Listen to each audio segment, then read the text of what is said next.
Testing, testing. Oh, look at that. First in line, ready to go. Nicholas Clark. How we doing?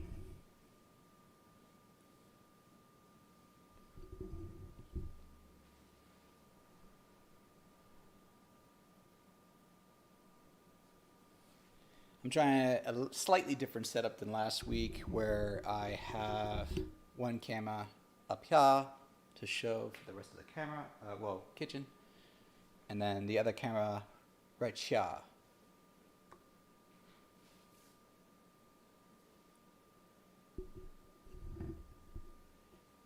Thank you for the compliment on the shirt. I got this Walmart special, of course. Or was it Target? But it's chimichangas, man. Got some tacos, got some chimichangas, of course the Deadpool. How's it going, a tourist? Nice to see you joining us today. So, let's see here. Sorry, I'm prepping my music list to see what I have playing in. I keep typing this wrong. To see what I'll have playing in the background of my mind's eye as I'm listening and prepping food. How's everybody doing? Tourist, I know, Nick, you said you're doing well, which is good to hear. I'm happy to hear it. And let's see here. You know what? You know what I'm going to do? For my good friend Stefania, I'm going to listen to this Alter Bridge. Although I have no idea what song to start with. So it's going to be interesting. You know what? Let me just put it on Spotify for them.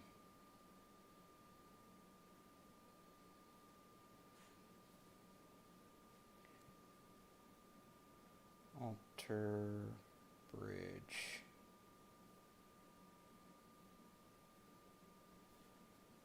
All right, so today I'm making several things, much like last time. I'm going to do miso soup again. This time without the beef. I'm going to incorporate some more fish ingredients, and I forgot tofu. So, no tofu, just miso, fish, maybe some mushrooms to give it a little bit more heartiness. I am going to do pizza. I'm going to do pizza several different ways. I'm going to do one big pizza, which I know is going to work well, and then I'm going to do a couple small ones where I get to experiment. And I'm going to throw a ham in the oven as well as some more chicken to cook. So, more experimentation. Ooh, anime to watch. Are you looking for a series or for a movie to watch, Nicholas?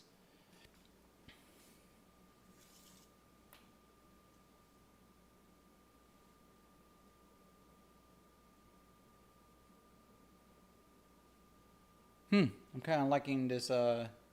Granted, it's the first song I'm listening to, but it's not bad. Addicted to Pain from Altered Bridge. Let's see. Movie preferably. Okay. You know what I'm going to do? I'm going to pull up my counts for do this.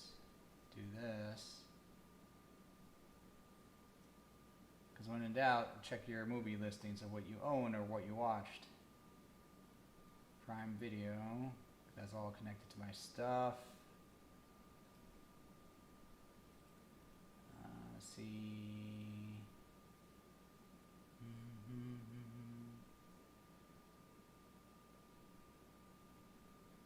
A lot of retro stuff.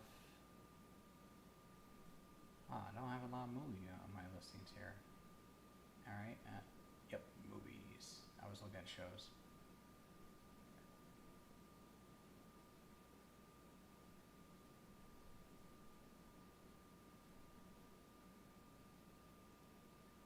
Alright. okay.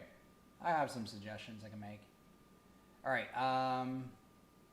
So I haven't watched too many new anime movies as of late. So, but of the classics, I will say, if you're looking for something that's more thematic or like more artsy, a little bit musical in that sense, I would do Robot Carnival. It's a classic. It has a lot of stuff that you can go into that like they're short stories. So if you feel like you need to step away, that's actually really good. I would also. Oh wow, a lot of people just jumped back into the chat here. Chris, what's up? Thank you, Chris. Thank you. And okay, and thanks for the compliments on the better camera angles. Okay, Nick, you saw the Demon Slayer movie. I've been meaning to watch that. I didn't get to see it in theaters when it was by me. I got preoccupied. People were calling me over to come by. I have not watched Army of the Dead yet. I'm going to probably watch it before the end of the weekend. But to finish my thought for you, Nick, let's see. Where was I? Oh, yes. So, Neo Tokyo is also good along those lines, although Robo Carnival is a little bit more artsy. On my list of things to watch is Dead Leaves and Tekken Crete. Tekken Kink Crete. I have not watched either of those, but I'm getting suggestions to watch those. You know what? Have you seen Demon City Shinjuku? That's a classic. Granted, the problem with the 80s movies is like sometimes they don't hold up as well.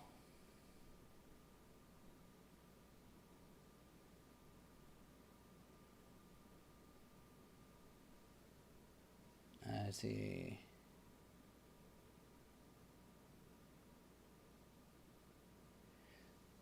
That's bold words, A Taurus. That Army of the Dead is Zack Snyder's best movie.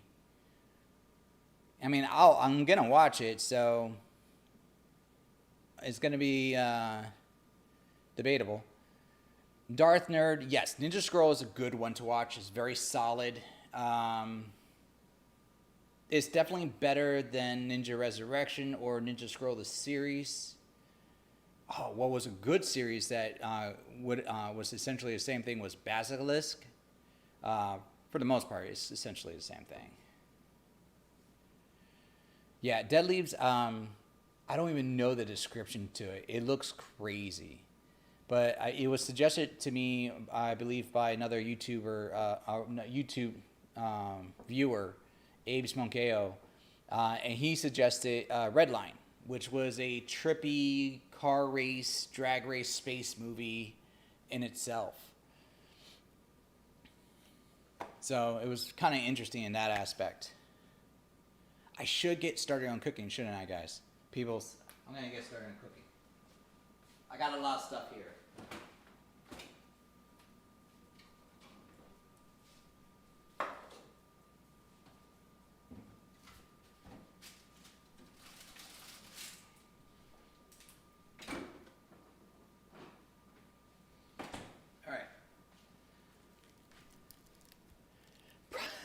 Project A-ko. You can find that on Amazon. I watched Project A-ko, and I enjoyed it because it brought a lot of nostalgia. It has a lot of references to a lot of different stuff from that time, especially like comic books and like other animes. It is ridiculous, so you can't watch it with a serious, attitude.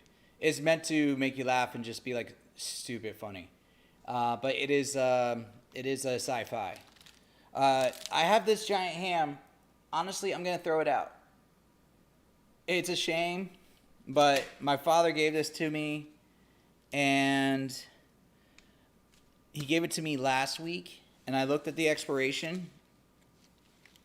It says use or freeze by February 15th. And he had it in the refrigerator. I know for a fact it was in the fridge, not the freezer, since April, if not March. It's never been opened, but I don't trust it. Good God. You're right, my camera is glitching. What is going on? Let's fix that.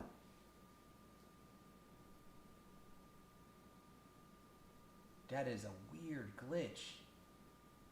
Alright, let's do this.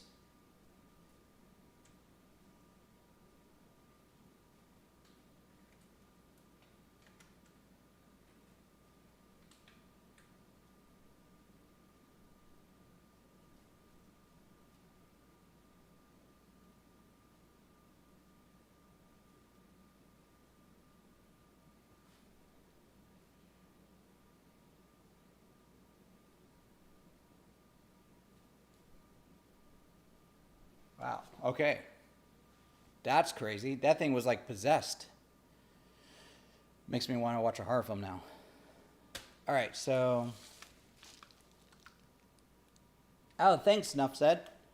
Let's see here.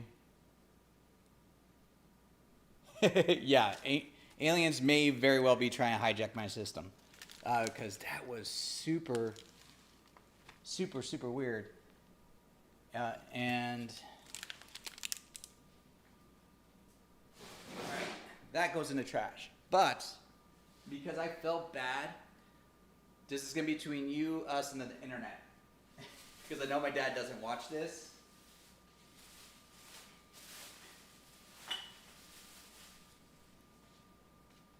I bought him a new ham. So I'm going to cook this ham. And it's not the same. But I'm going to prep it, cook it, and sell it off as the one that he gave me. Yes. Chris, as of right now, I am still good for tonight. Unless something emergency-wise comes up. And I got some stuff in preparation for tonight, like another show and tell of stuff to show. I'm not going to show it now. It'll be more for tonight in that regards.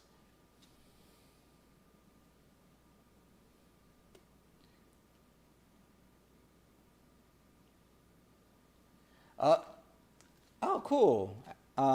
Hey, tourist, that sounds as above, so below.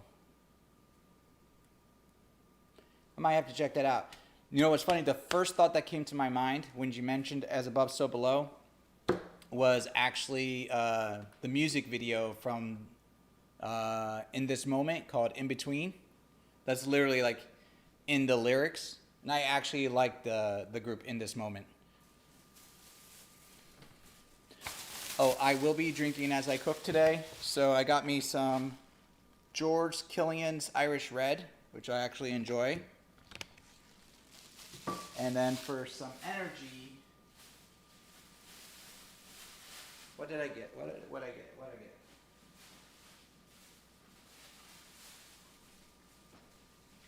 I got some cold brew coffee, which is still cold. And let's see here. Don't mind the bags. I literally bought a bunch of stuff, even though I had some stuff already here.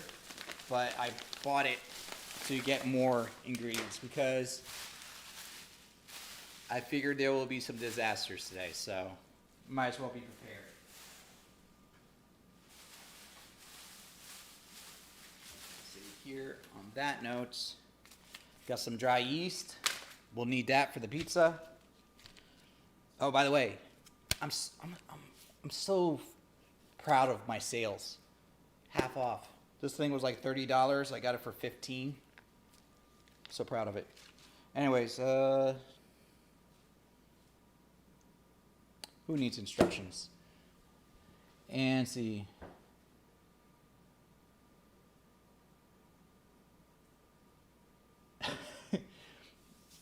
You know what? I'm not sure when I can do a retro gaming night, but that will be fun.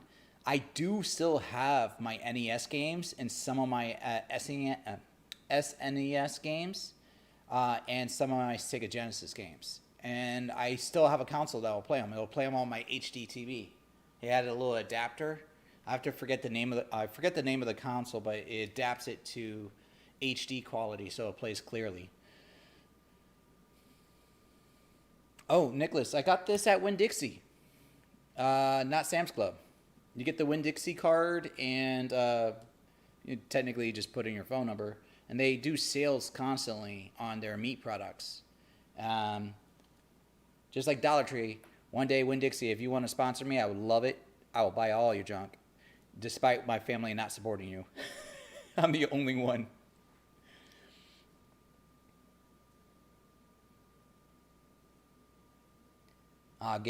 So you know what? If a horror film gives you anxiety, I think that can be a good sign. Unless it's like the movie was so bad you just have anxiety about how bad it was. Ooh, Nicholas. You know what? Still hold on to that PlayStation Classic. And there are some still really good games from the original PlayStation. I'm not going to lie. Last time I saw my godfather, he still has the PlayStation 2 and 3 that I gave him. And he asked me to hook up his PlayStation 2 and 3 into his bedroom. So when my godmother's babysitting their grandkids, he could just stay in his bedroom without having to worry.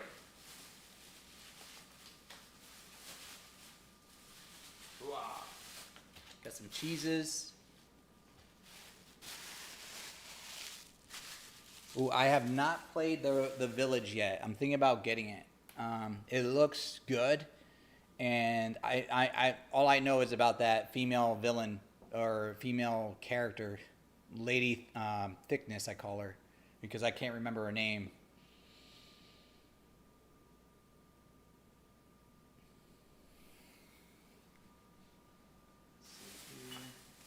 All right, so I need some sugar.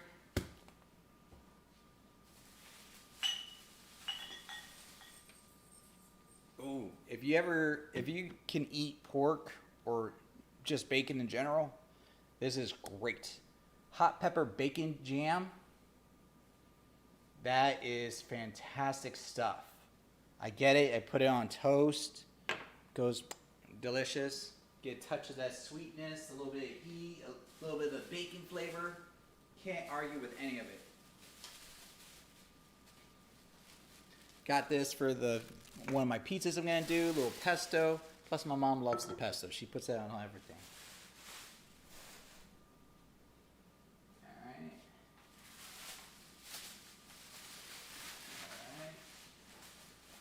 Oop. Don't want to lose all that.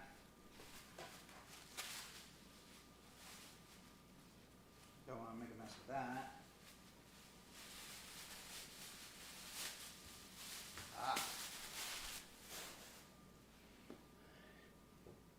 What up, Steph? You know what? Just to let you know, Steph, I am listening to Altered Bridge. So the first song I listened to was Addicted to Pain. Sounded good. I enjoyed it. The song I'm listening to now is Godspeed. And not feeling this one, so it's off and on so far, but I'm only like 2 or 3 songs in. Zoe, yeah, technically I did slap this beat, but it was unwrapped. It was wrapped, so I slapped it wrapped. So not barehanded.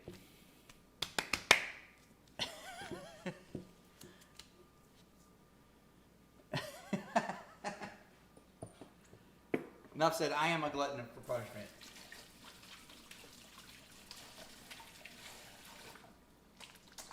Actually, that's not 30 seconds. Let me not be a poser of that. All right, see, what am I missing? Always safety first. Let's see here. Bunda, don't be jealous. You know this is a fantastic shirt.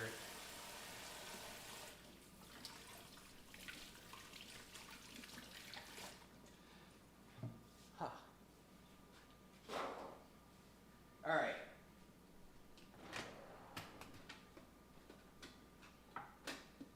So I don't have a spare apron, so wait, I do.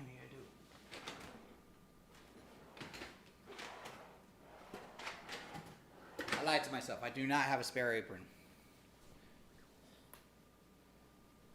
So this is coming back into play. It's coming back into circulation because I'm about to get dirty. What up, Philly cheese?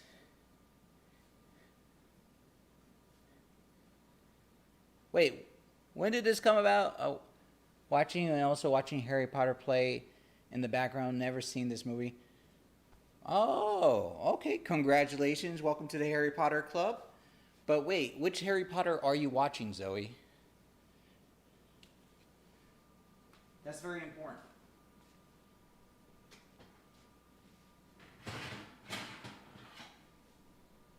Take this out. We don't need that for now. Woo.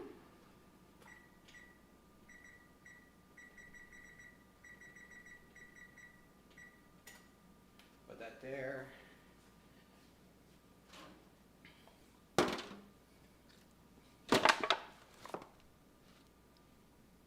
That's gonna fit. That's gonna fit. Let's see here.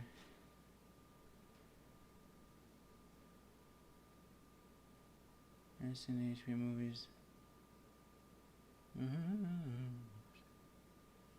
All right, I'm gonna change this song. I'm not enjoying this.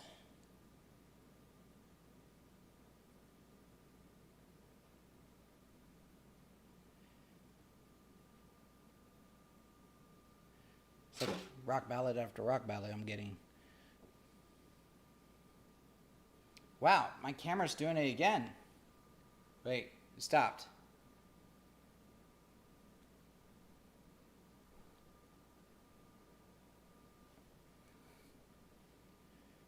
It's like it's being hijacked. Anyways, let me get some marinades.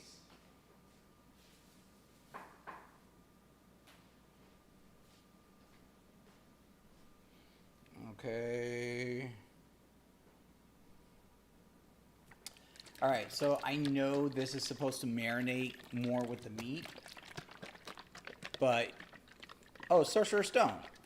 So yeah, I believe that's the first one.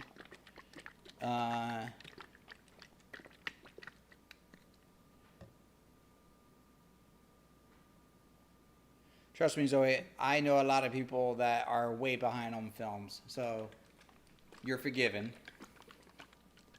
But like I was saying, I know this is supposed to technically marinate, but I'm just gonna slow cook this bad boy in there. Let the juices do its own thing. And that one's not open. This one's open.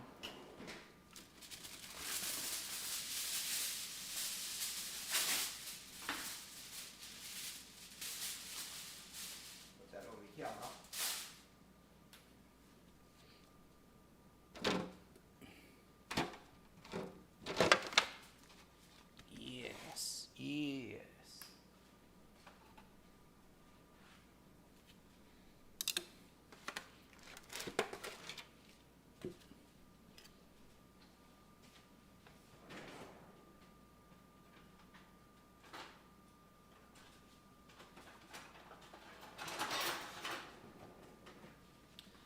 I mean, Bunda, you might be right. It might be a loose cord.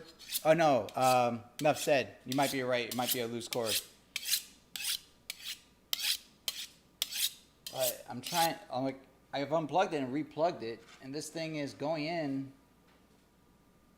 It's all the way in. I can't get it in anymore.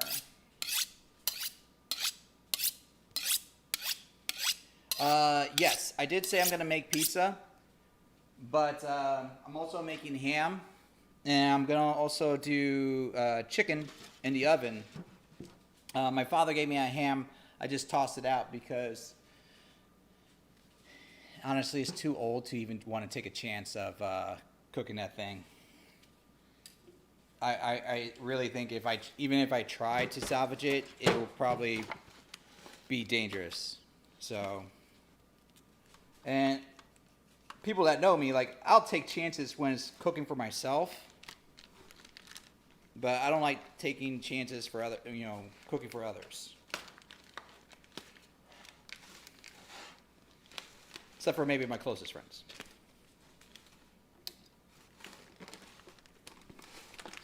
Plus, this was only $15 to replace. I know he spent more and it came with his own gravy and own sauce, but oh, my other can froze again. Son of a nutcracker. Let me wash my meat-covered hands.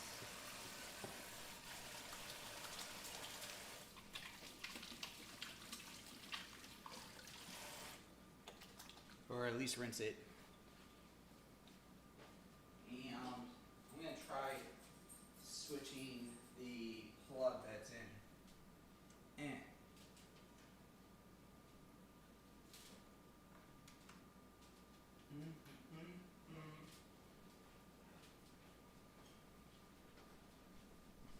I've returned. And then we're going to try fixing this. Deactivate that, reactivate that. All right, let's see if we get a short out of that. And then put that up there.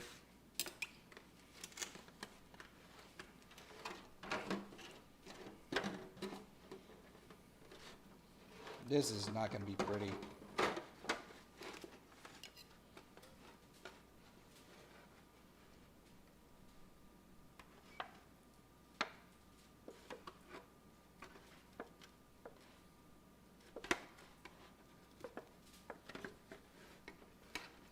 I just want to put a couple slits in this thing, kind of faux it, make it look like it had the scoring like the one he bought. So he can somewhat believe it's the way that it's supposed to be.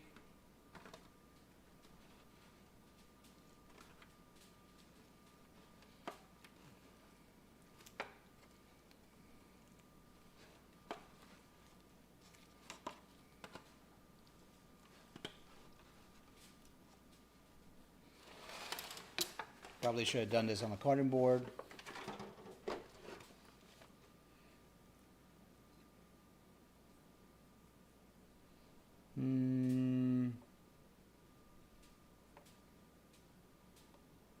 Bunda, you said Andy is here?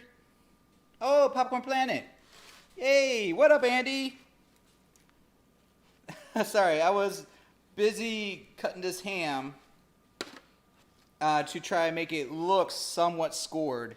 So my father doesn't know that I bought a brand new ham than the one he got me. But I'll be making stuff that's not just ham and meat. I'm going to be making seafood stuff in a little bit too. And then let's get some marinade on this. I'm just going to use this whole thing. So I'm not going to worry about cleaning my hands on this. But I am going to worry about cutting the lid off.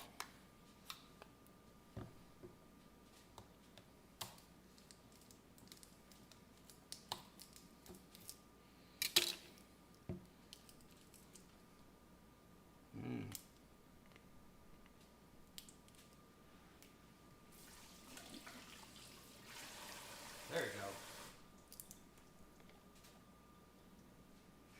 Get that mojo going.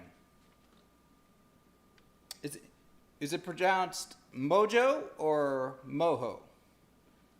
Now that I think about it, I prefer it to be called the mojo marinade. Only because I like the mojo, and I'm always a big fan of JoJo. Mojo Jojo. Let's see here. Oh, I got some various cheeses too to go with my pizzas. I'm excited. I'm excited for that.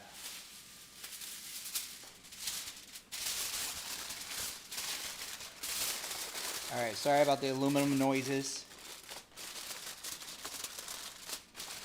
Oh, Bunda, thank you so. Oh wait, he retracted it. All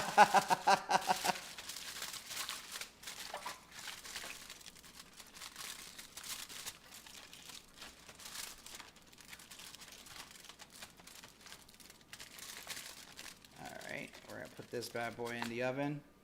Get that stove cooking throughout the day. And oven mitt. Over here.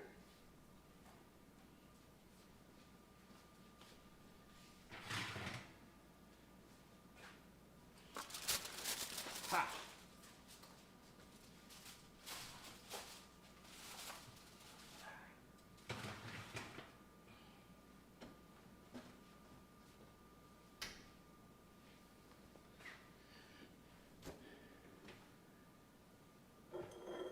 Oh, thank you, Bonda. I forgot to plug myself, and you're awesome. And then let's see here. There you go.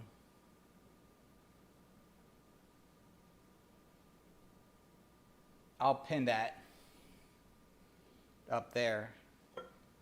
So that way you don't have to worry about continuing to ping that up there.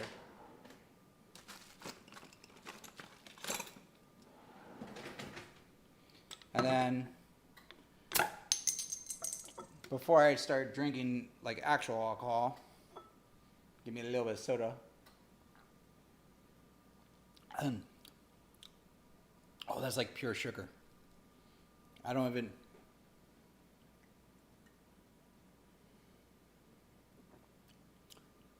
I barely taste the flavor of pineapple with that. That's supposed to be a pineapple soda. Barely got anything. All right, so let's do this. Mind your business. All right, so we got spinach.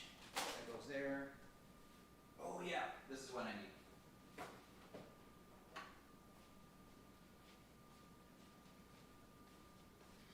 All right, so the inspiration for the pizza is this. Let me put this up here. So I got this as a gift, and I forgot all about it. Came with the flour, the pasta sauce, the oil, and the black truffle sauce. And this thing has the very, very bare minimum of instructions. So that's why I said this is going to be a bunch of experiments. I got dough that's already pre-made. It's just not cooked. So that's my backup dough. But this is supposed to make 6 pie, like medium to small pies out of this. So should be interesting. I'll need for the dough. Okay. I got salt. I got the dry yeast. I got the sugar. Move this aside. We don't need that.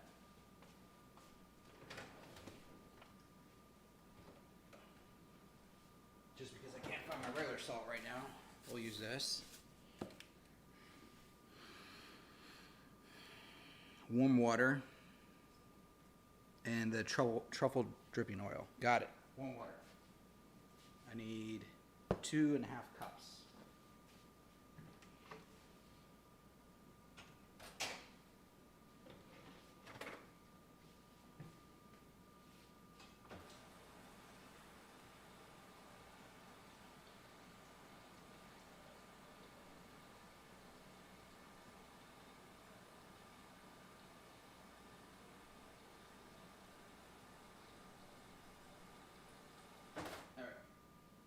Boy. And then we're going to take... Sorry, guys. Sorry, peoples. All right. Aha. I'm basically going to try and knead this dough from hand or scratch. Speaking of which...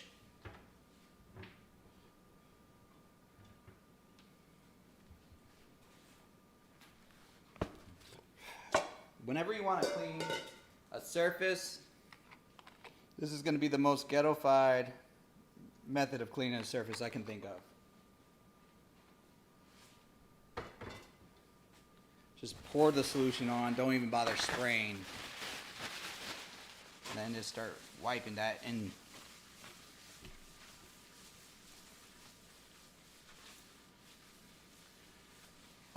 Zoe, yes, it is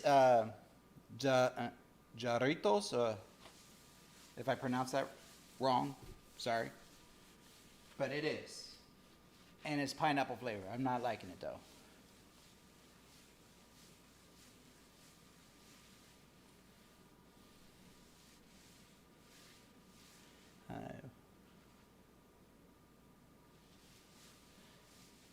Okay, so Will Morris, what goes well with pizza? To answer that question, it depends on the sauce. I have a rule about sauces. So the red sauce goes well with like heavy meats, and like your pepperonis, your sausage, so forth like that. Or something with vibrant flavors like anchovies, which I almost bought anchovies. And then your white sauces cut down a lot of items, so they're very creamy and very smooth. So you can have stuff that's a little bit lighter in that sense. Now, I know some people like the Alfredo sauce for the white pizza. Like olive oil with some minced garlic.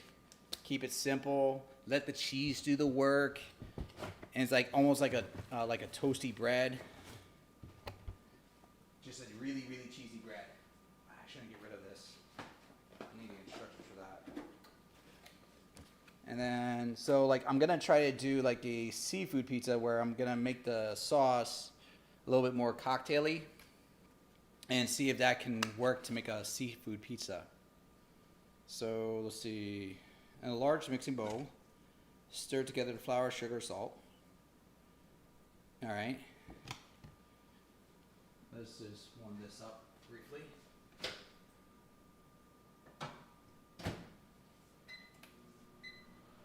Boom. All right. Where did I miss? Yeah, Taurus, if you need to step away for your studies, by all means, go right ahead. You know, your school studies take priority. I appreciate any time you have to spare, but, you know, get that A. Make the A Taurus stand for A in your grades.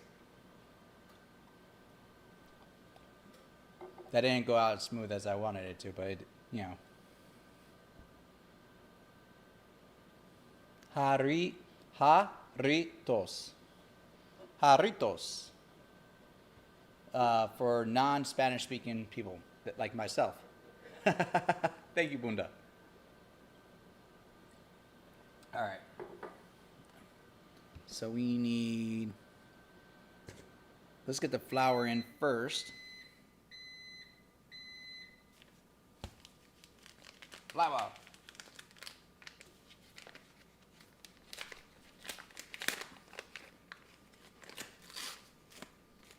Oh, I am so grateful. Like, I will admit, today you're not going to get any guest appearances from my mother.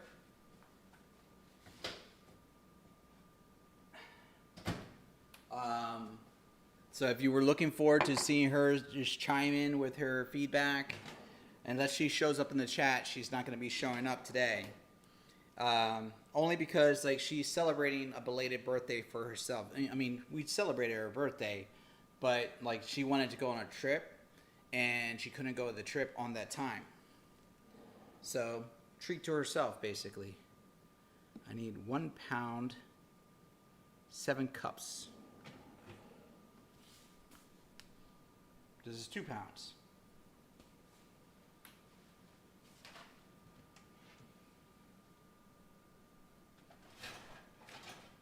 Hey, there we go. That's 4 cups. Just pour it right in here.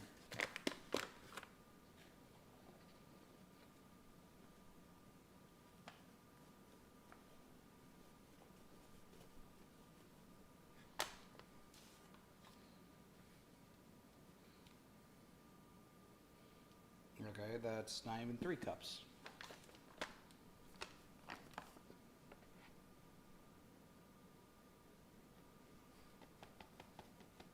I know everybody's a fan of my mama, which is okay. She's cool, people.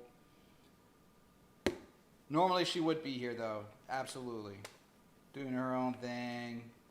And yes, she would quite literally hip check me, even though I'm working in the kitchen too. All right, for 4 cups, that seems like a lot. All right, so do.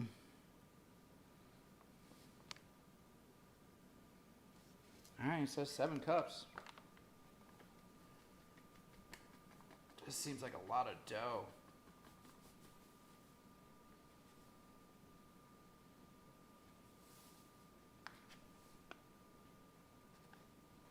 This doesn't seem right.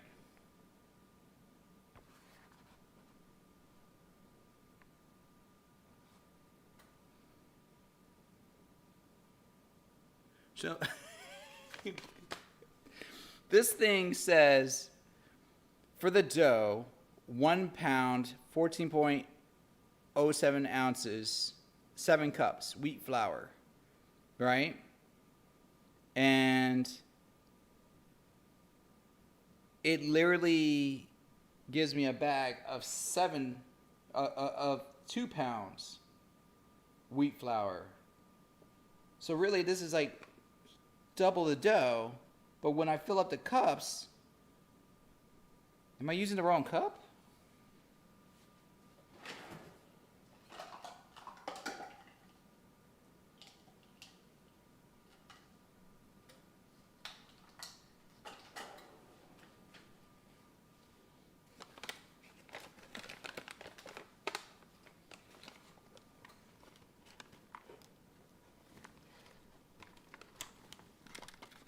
Okay, making a mess. All right, so I know people say you're supposed to spoon your flour into a cup and then like level it. You're not supposed to scoop your flour because that's how you end up with more flour than you're supposed to have. I'm gonna be somewhat upset if this doesn't make sense. I like my recipes to make sense. All right, so that's 1 cup. I mean, if anybody knows if I'm doing this wrong, please, by all means, tell me, because this is gonna look like a disaster. I mean, I got backups for this very reason. All right, let's see if this is going the way that we want to go.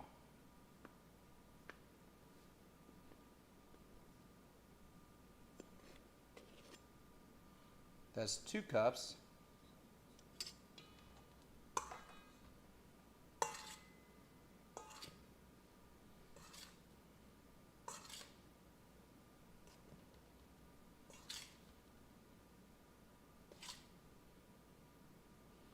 All right, so Zoe, today I am essentially free cooking all day today. Well, not all day, but for several hours until I get the things I want to cook done. That's 3 cups. Okay.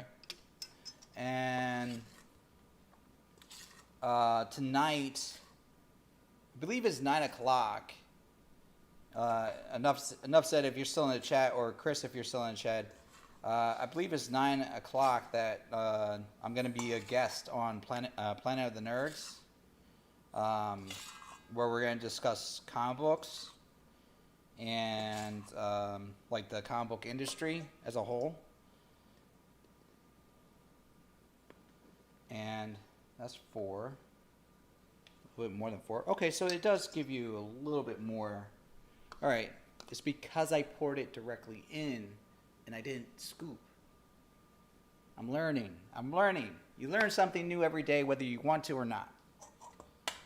All right, let's see if we can salvage this.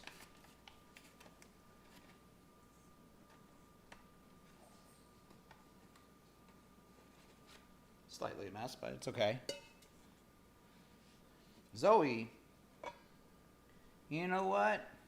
I respect that you're not into the comic book scene, but the way I look at it is comics are your modern mythologies. They're your modern fantasy stories, just told in smaller settings. There's gonna come a time where historians will look back at comic books like how we look back at Dante's Inferno, the Odyssey, the story of the Minotaur. I'm forgetting all my stories right now. Okay, cool. 9:00. That's my time, Eastern time, by the way.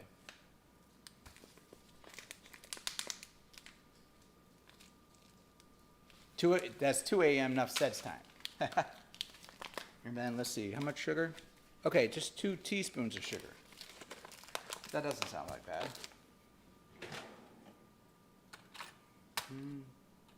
This table. Tea. Bought a crap ton of sugar for 2 things.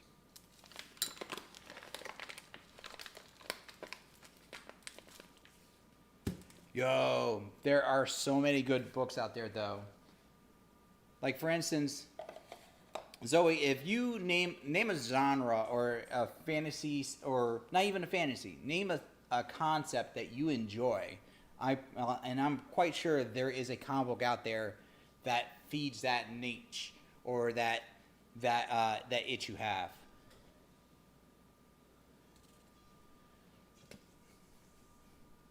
I don't know, Zoe. I mean, is pickles a big thing in Texas?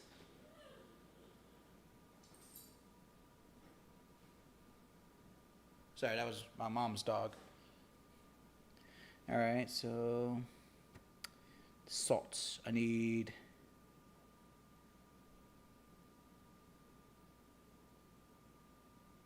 Oh. That was wrong.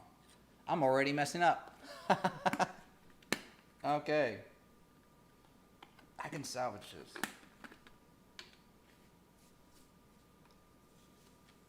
It's actually 2 teaspoons of salt. And it was 1 tablespoon of sugar. And a tablespoon is 15 milliliters, so all I need is 1 more of these.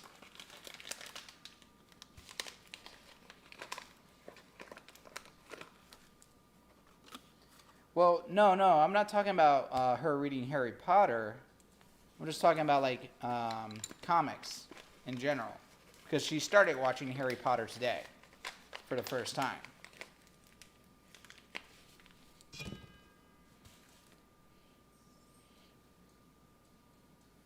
And there are comics that are not based on superheroes too.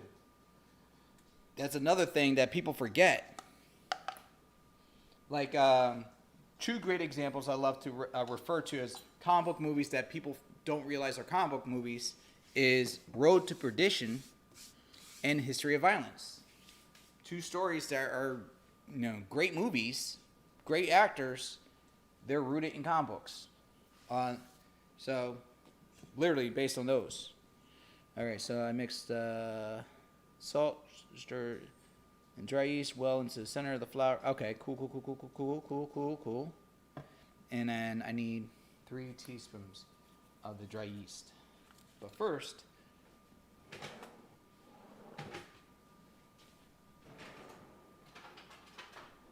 all right, it's the closest thing I have to a baby whisk. Just gonna mix those till they're really good and incorporated. You know what? That is true. There's nothing wrong with a good audiobook. I have to find it. I have it in a box somewhere. I have an old audio cassette. It's like Legends story of Batman Nightfall saga. And that was the first time I was introduced to the Nightfall saga because my brother got it for me, which it had one of the books from Nightfall, along with the audio cassettes, as well as he got me another one for Star Wars, but it was like, I guess you would consider it Legends, because it was before the New Hope series. And this was when I was a kid, like back in 80s, if not early 90s. And it was legit awesome story.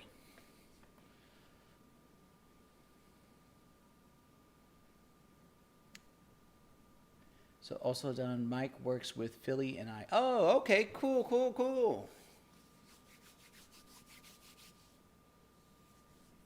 So that will explain why she does. Why she doesn't have the attention span. Okay.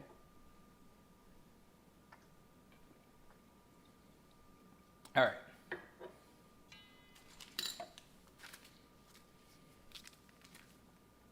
All right. So, honest opinion, should I go for the active dry yeast or the platinum superior baking yeast?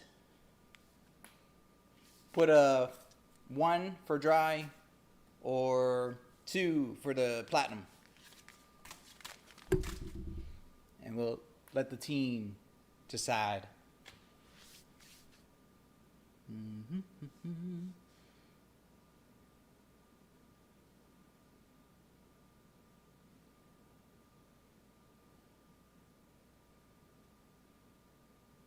Ooh, I need to put truffle oil in this already? Jesus. Kind of wasteful, is it not? 2 fluid ounces, or 1/4 a cup. Okay.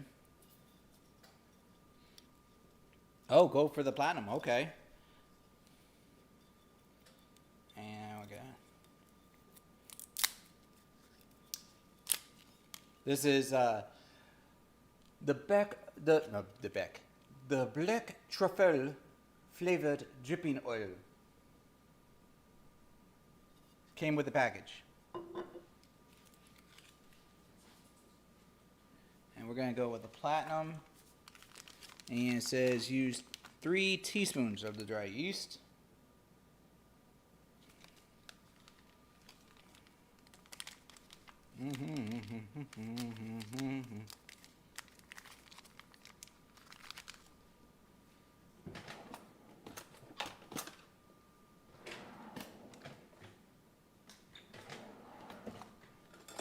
I hate these things.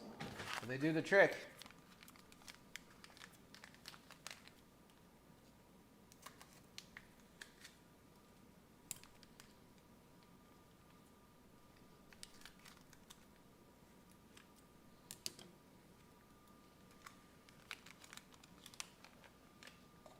Alright, so let's see if I can get...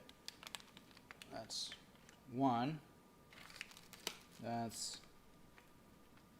arguably 2. Okay, good. All right. So 1 packet is roughly 3 teaspoons. Yep. It's good to know.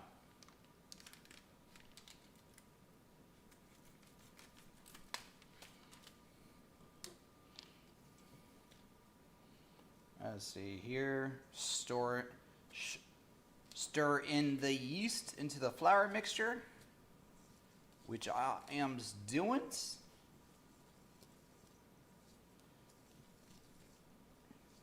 All right. And then I got to make a well. Whoop. All right, and I got to put 1/4 cup olive oil in this bad boy. Or not olive oil, truffle oil.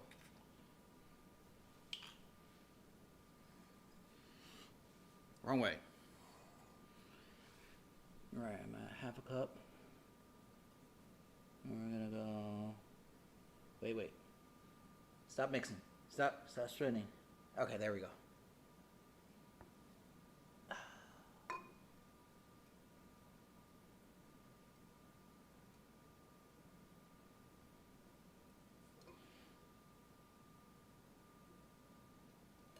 So, of the schooling that I've had, I'll be honest. I've took a lot of different courses. I was like a regular Renaissance man. I went to college, got my associate's degree. I'll be on, and I didn't finish my bachelor's, but like I had enough credits. Oddly enough, like my counselors were like, "Dude, you have enough credits. Like literally, if we took all the credits you have, you would have graduated by now, and like probably twice over. But you just did so many various things. We just can't apply them all together." So I was like a Renaissance man in school. So the various things I know, knowledge-wise, is very sparse or spread out. One of the biggest things, like when I did science class, is I forget the name of what it's called, but I always remember you always want to look below the bubble line. That's how you level out your liquids. Otherwise, you never have your true pour. Together with a wooden spoon. Ooh, I need a wooden spoon.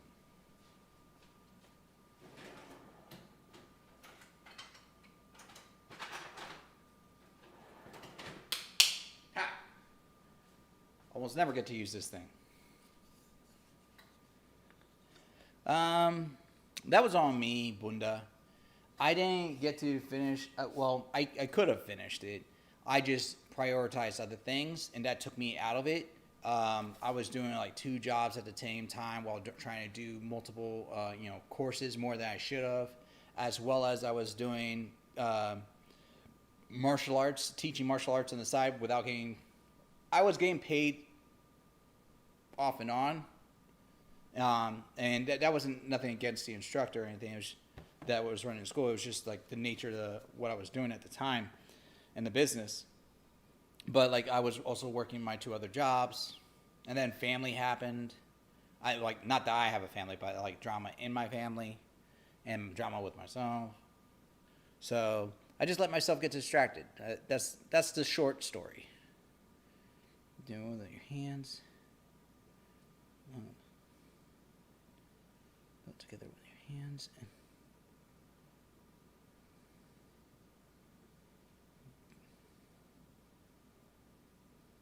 So it says add most of it, but then add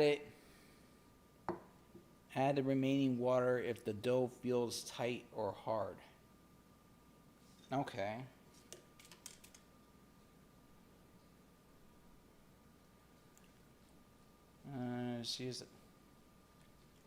She's not feeling well today. Oh no.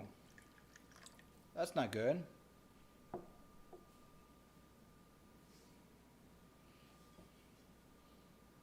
I think that's enough for the mixture. It says use wooden spoon or hands, so I'm just going to go all in. I hope Storm is doing well, though.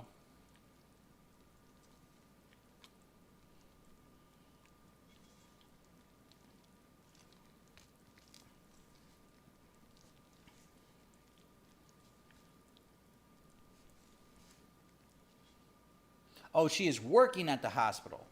Oh. Well, still hope she's doing well.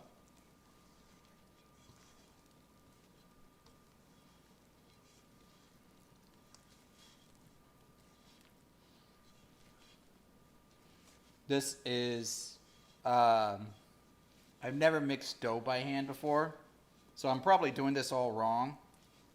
It feels weird. It's like kind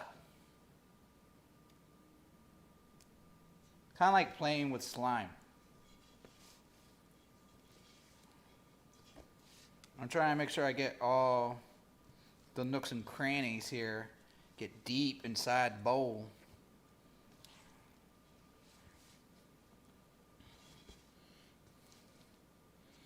Turn the dough onto a clean surface and knead for 10 minutes. Okay.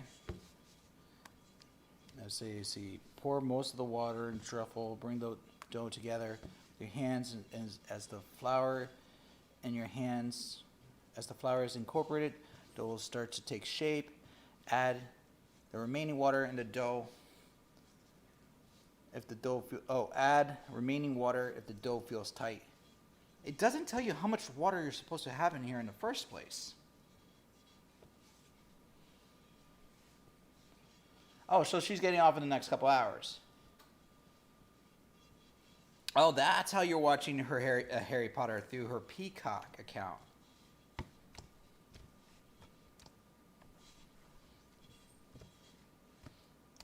I am quite sure either A, I had too much water in here, or this is not mixing the way it's supposed to mix.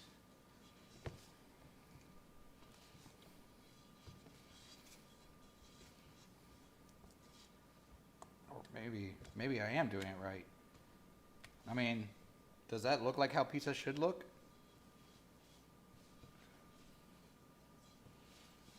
Oh, she gave snacks too?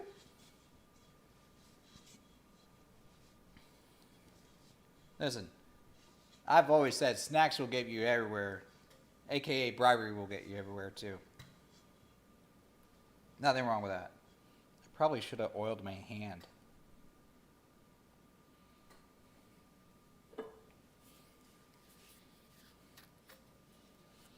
Yes, maybe. This is starting to feel tight or hard.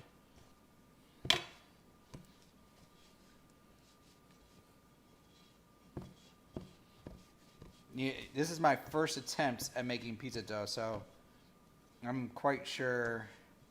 I mean, it's starting to get it's really tacky.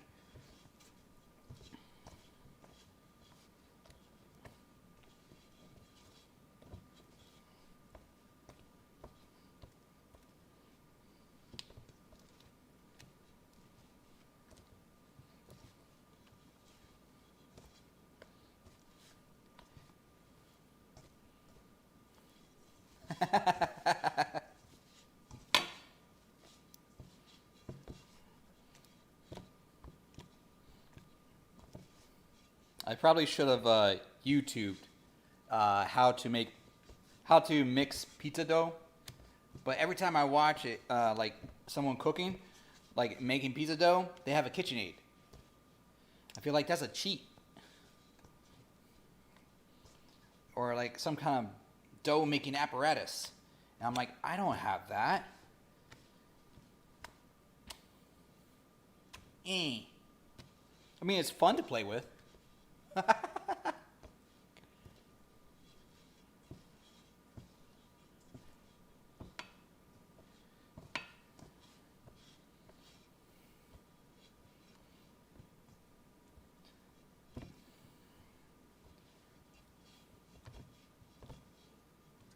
Let's see here.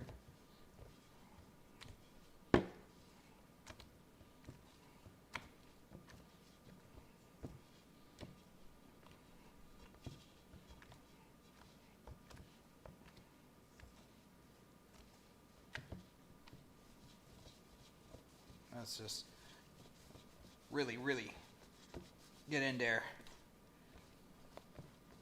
You know, sometimes you just have to really dig in, get deep. Because I'm feeling like I'm not getting everything that I could.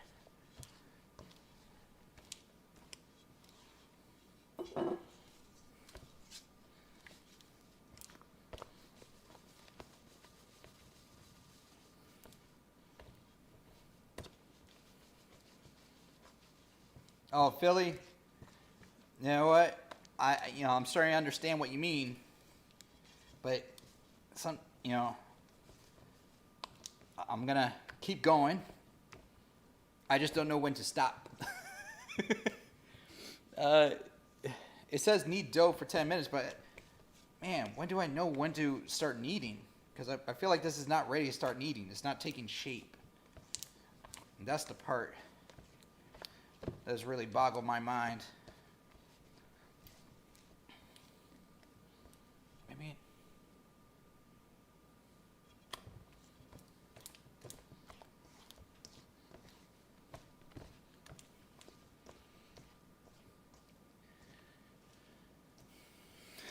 What? Wait, okay. So, I'm gonna be honest.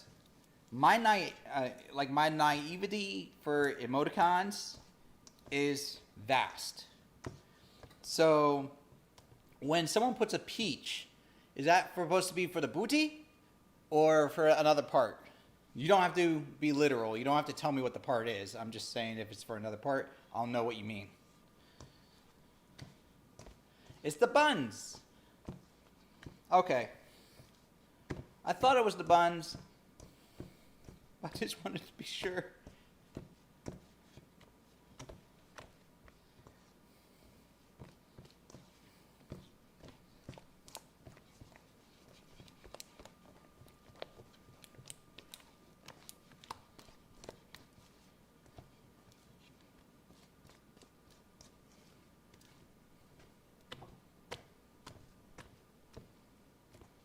All right, it's starting to get a little bit more tacky, a little bit more firm, I want to say.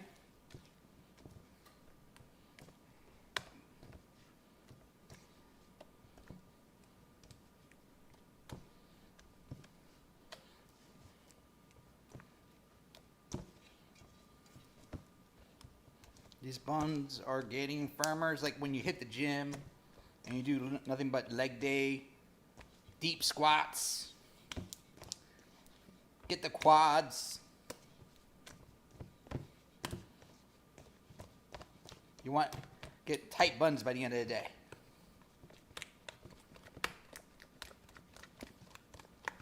That's a pleasant noise.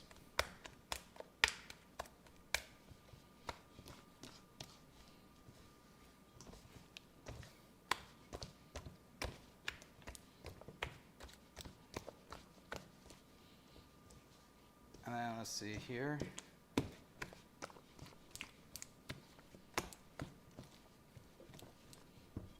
I mean, I've made messier things than this.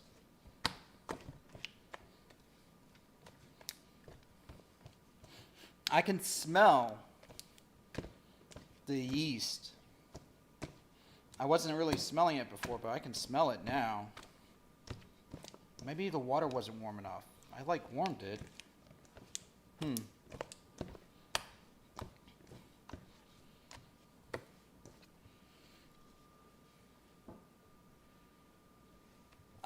Bree Wood, yo!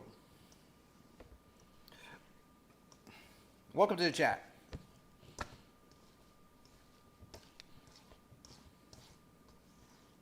Let's see here. You came in just in time for me to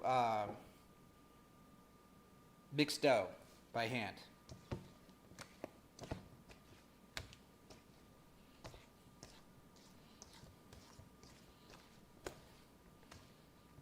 I mean, does it help that I have the visual aid now showing what I'm doing with my hands?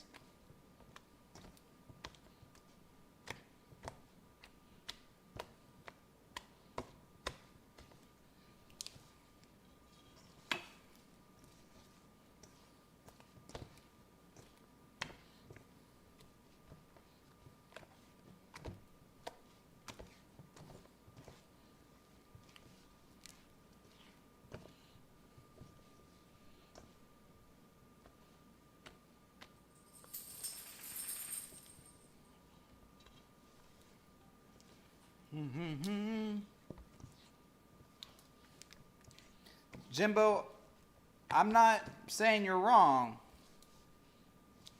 I'm thinking you might be right. I've been mixing it. It's getting a little bit firmer, but it is still pretty runny. I might need to put a little bit more flour. Although the recipe said do 4 cups. Well, actually, no, it said do 7 cups, but I had 4 cups. I could do more cups.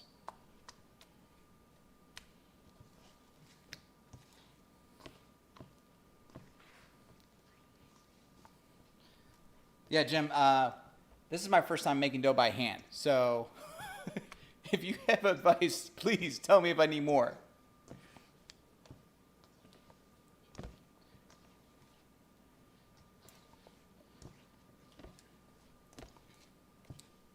No, Zoe, my arm is not tired. It's just that I'm more concerned about my dough.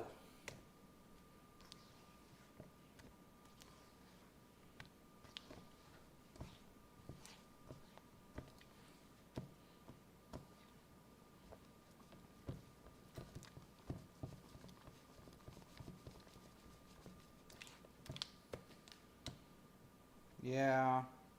You know what? I think I'm gonna add some more, just a little bit more flour, not a lot, because it's coming together, but like it is still pretty runny. See? Okay, let's get this. Let's get this off of me.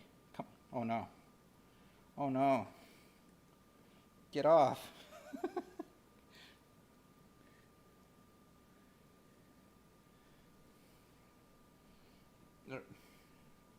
1 second.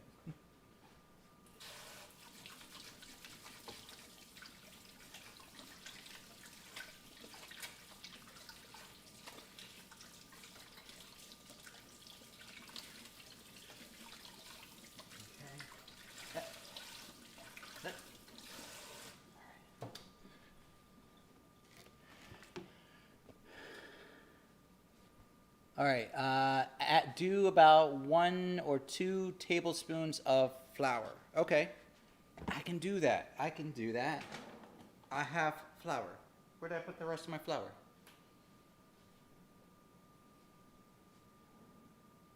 There it is. Tablespoon.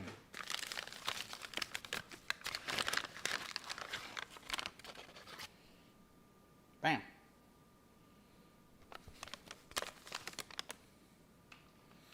All right.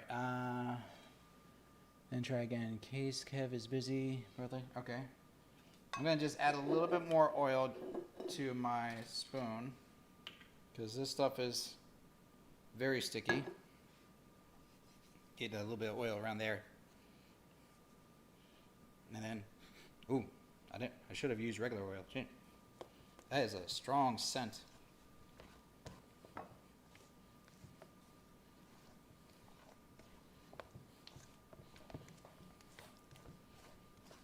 Let's see here.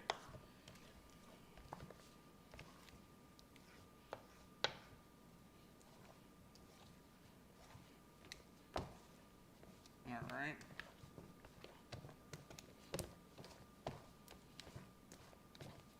What's the saying goes?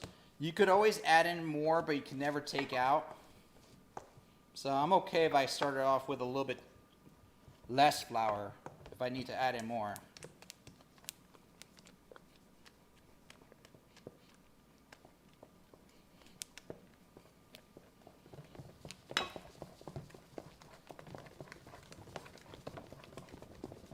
Get in there. Get in there.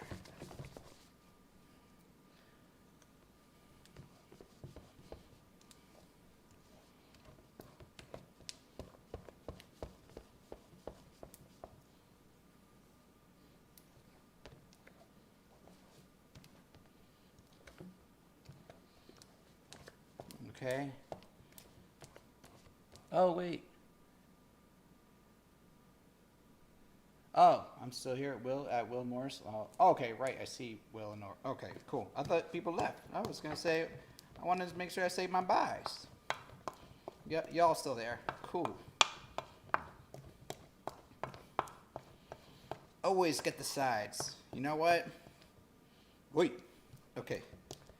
Just because you may get it good in the middle doesn't mean you should neglect the sides. Make sure you get everything.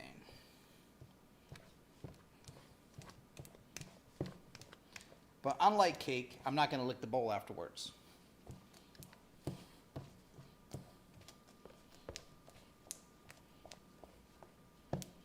All right, so 1 tablespoon actually did make a noticeable difference.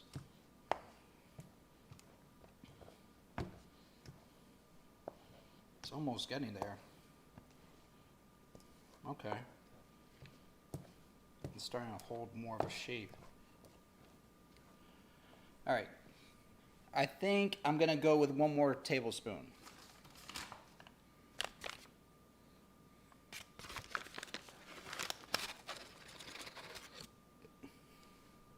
Bam.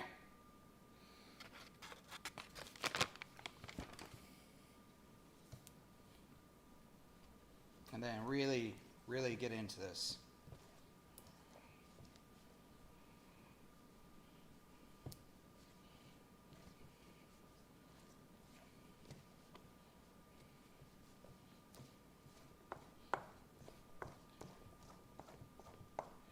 Let's see here. You know what? If this comes together, I'm going to be so proud of myself. I'm not going to lie. Just the fact that if I can make this dough by myself, I'm going to be so proud. That'll be my crowning achievement for today. Granted, I set the bar low. Okay, let's do this.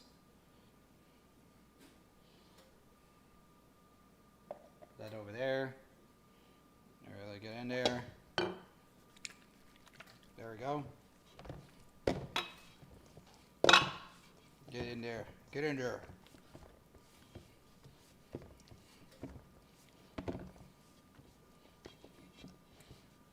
I have no idea if this is how you're supposed to properly mix the dough. Throw it in the trash, LOL. What? But yeah, I'm not there, so I can't really see exactly how it's looking. Just add a tablespoon at a time until it feels right. Throw it in the trash.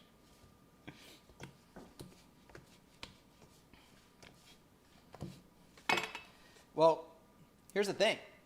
I don't know what's supposed to feel right. I've seen dough before you pop it in the oven, but that's after it's been proofed.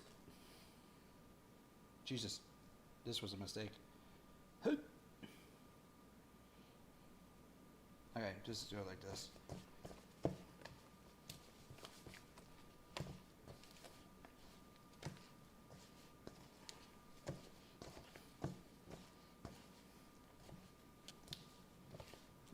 Zoe, I would massage the buns, but the buns aren't buns yet.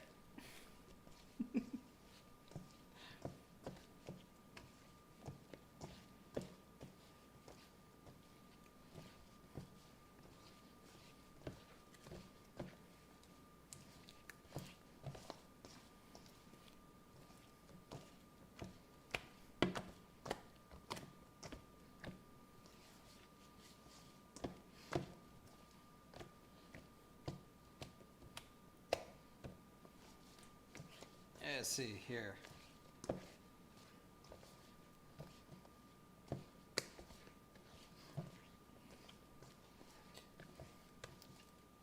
You know what's funny? Is I've been listening to Altered Bridge this entire time, and there's been times I wanted to change a track, and I can't because of reasons. So I'm like,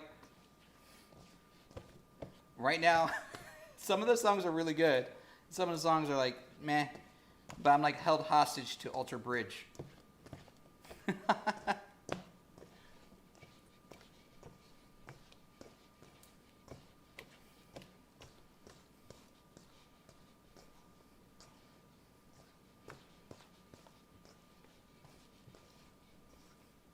Well, you know what?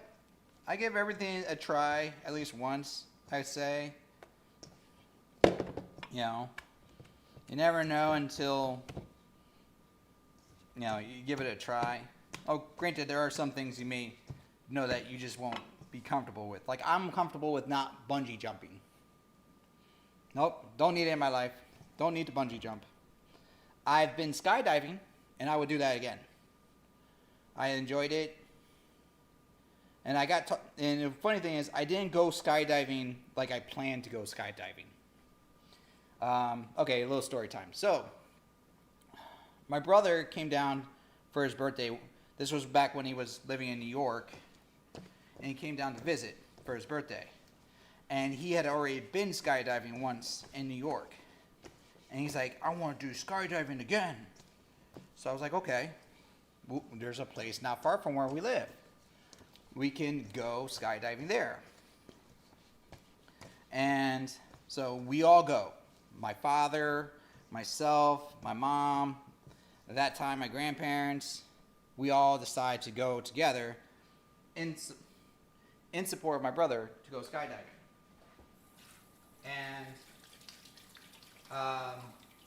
the entire ride there, which was like about a 45-minute drive, if at least, my brother, being the guy that he is, he's like, come on, man. Come on. You know, you should go. You should come with. You know, it's my birthday, da-da-da-da. And I was smaller in size, too. But still pretty hefty. And I'm like, I don't know, man. I'm a big boy. You know, for a parachute to try to hold me, is like, and I know, like, it's my first time. They're gonna have to put someone in tandem with me. And he's like, no, you'll be fine. So, and last minute, I decide, you know, you live once. I'm gonna go. I was peer pressured. I'm not gonna lie. I was peer pressured. But I went. And while we were there, like the day before, now my brother turns his attention to my father, or our father to be precise. Our dad, and he's like, "Come on, man, you need to look. Your two boys are going. Your only sons. You know, you should go too." And my dad is afraid of heights. Will not jump on a roller coaster. Only reason he ever gets on a plane is because there's a family emergency. He has to travel. So he is not comfortable with heights. And he's like, no. And then the funny thing is, the day before we all go to the trip, to skydiving, we hear on the radio that a 90-year-old woman went skydiving, and this is to celebrate her birthday. And this is what she does. So I remember the news broadcast, and I start chiming in with my brother.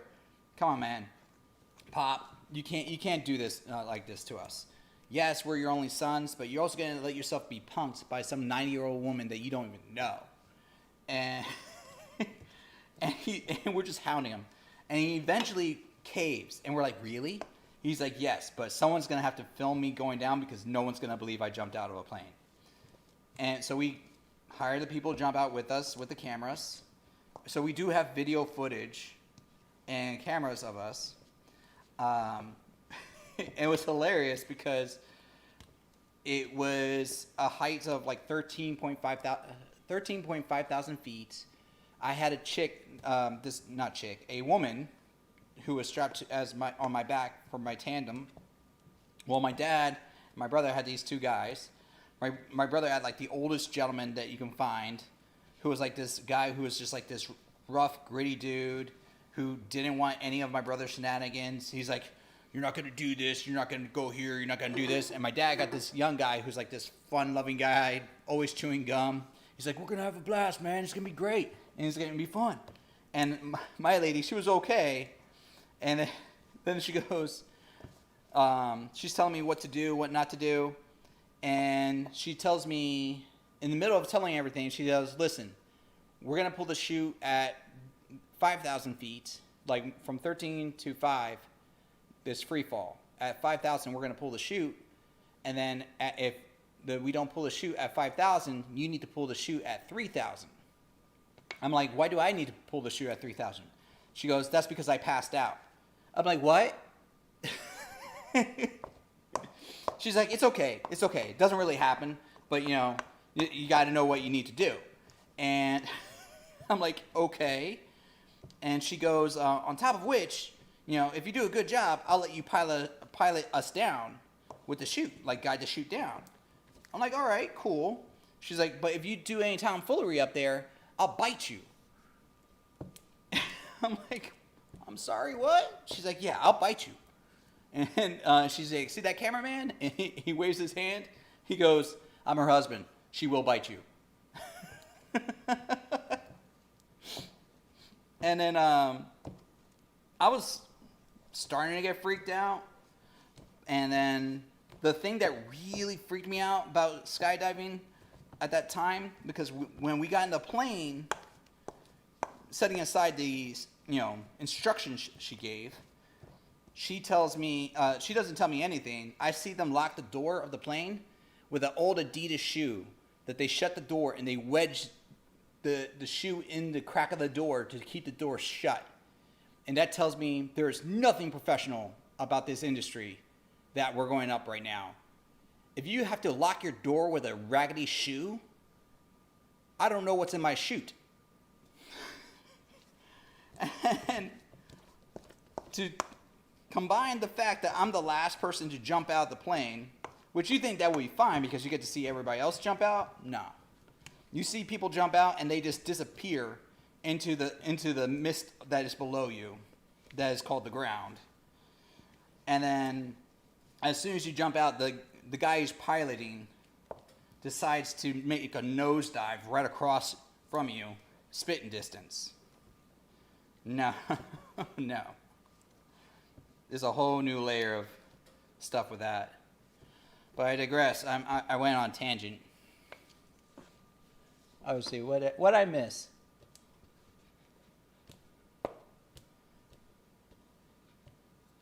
See, skydiving, yes, does seem more dangerous than bungee jumping, but at least you get multiple chutes with skydive. I don't think you get multiple bungee cords with bungee jumping.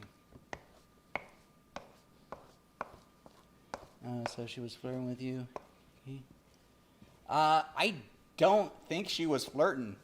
Granted, I'm oblivious to.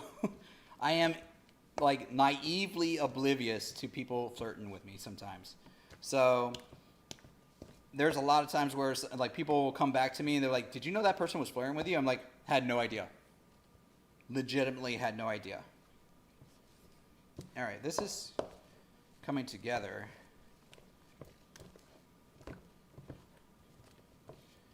little bit tacky, a little bit sticky, but I think maybe one more.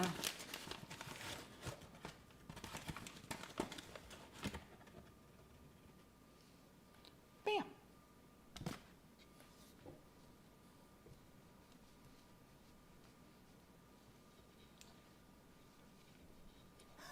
Will Morrissey still be on the plane?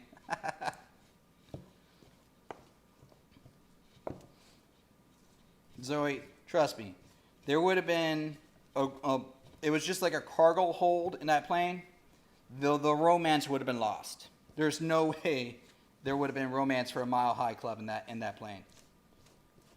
Not with like a room full of like 8 different people strapped to their backs. I mean, everybody has a fetish, so I imagine there's probably a group of people that'd be okay with that. But I'm just talking about for me, that's not okay. I don't need an audience, nor do I want an audience.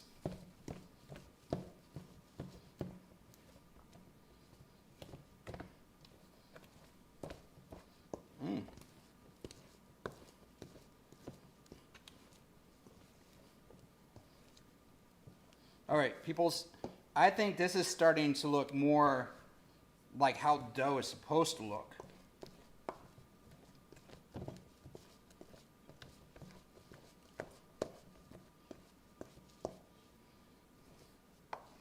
Like Con Air. Yeah, it was kind of like Con Air. Like, if you think of Con Air with Nicolas Cage, how you see all the convicts and they're all sitting in the same area. But in this case, at least they had stools or chairs to sit in. I had the floor. I just had the floor.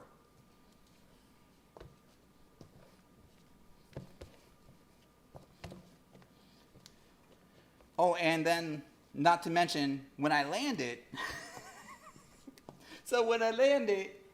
she's like, okay, so this is what we're going to do. We're going to glide in.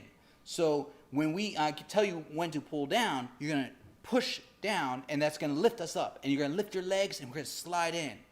I'm like, okay, I can do that. So I follow her instructions, and I go to push up. At that time, I push, but I didn't get a good grip, so I go boom, boom. So it's a little hesitant, but I get my legs up. What I didn't know is she decided not to lift her legs.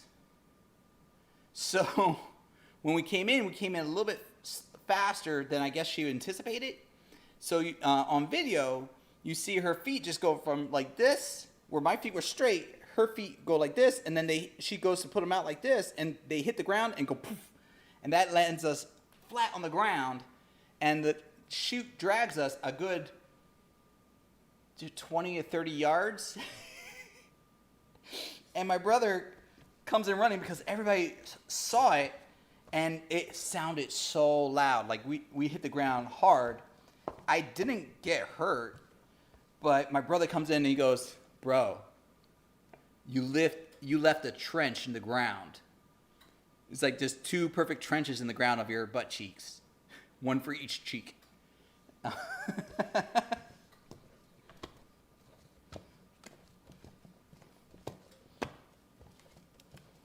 Yes, I was the little spoon, Zoe. All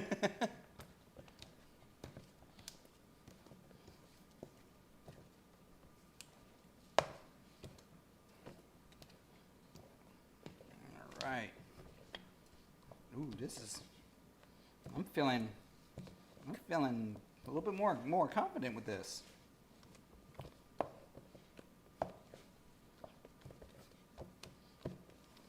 Maybe.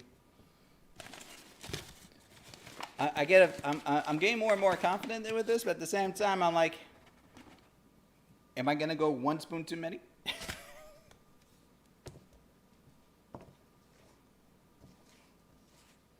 Wait, is this? Okay.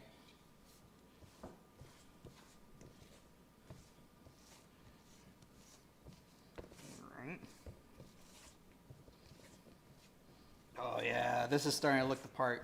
Yes, yes. Get in there. Get in there.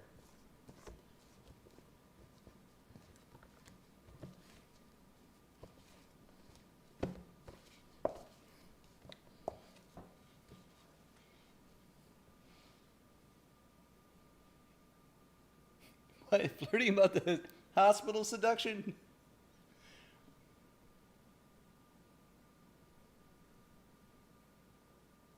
Yeah, the dough is supposed to be coming on pizza.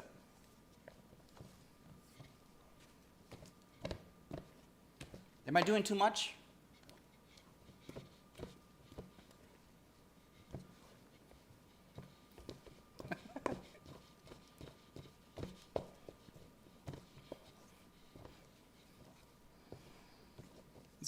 So, every time you say that stuff, like sounds to make on while having, reminds me of like the joke on the running joke they had on Brooklyn. Was it Brooklyn Nine-Nine? That's the title of Diaz. Is it Diaz?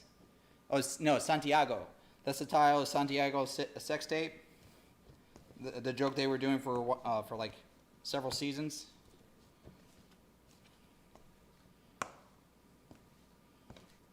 Oh, it's okay, Jimbo. Yeah, this is supposed to be like a pizza dough that I'm trying to make.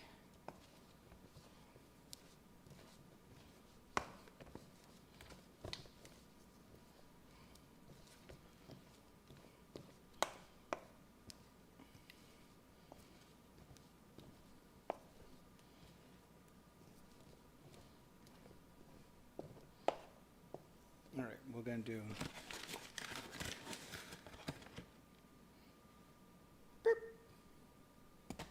I mean, the recipe said use 7 cups of flour, and I used technically 4, so I'm not really too concerned about over-flouring it right now. And I have more water if I need to add more water. But this is starting to get more into it.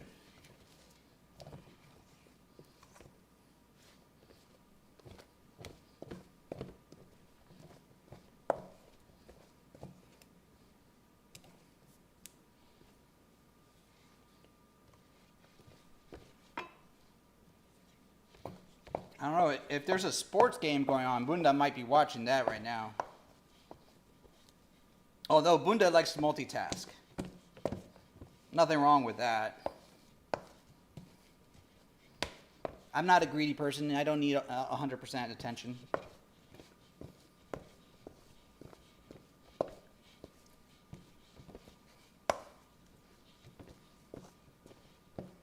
right.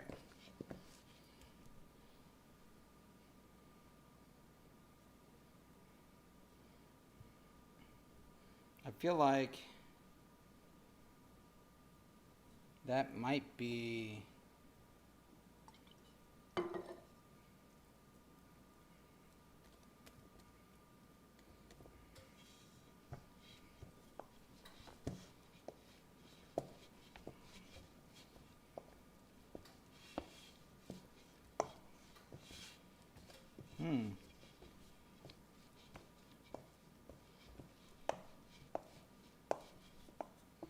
know what? I'm feeling good. I'm feeling confident now, which is good but dangerous at the same time. Boom. 2 spoons. 2 spoons.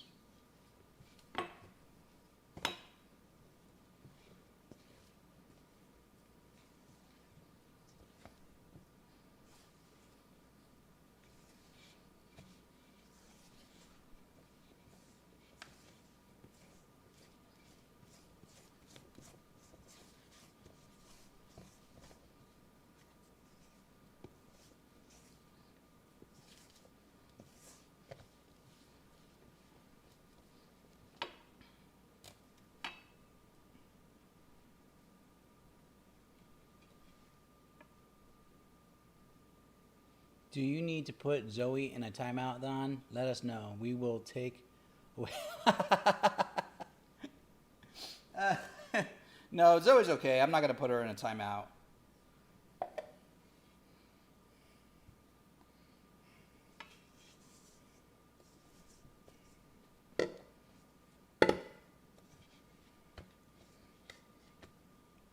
Okay. All right, now I feel like this might be good to go for like legitimately kneading.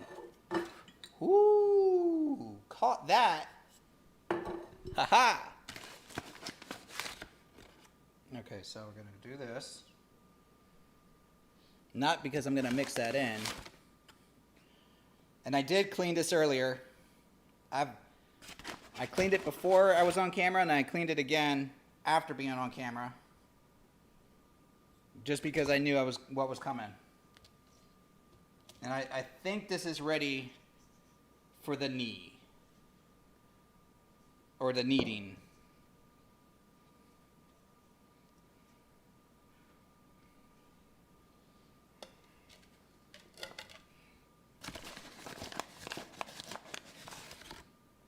Okay, so we're going to do this. Just some, there we go.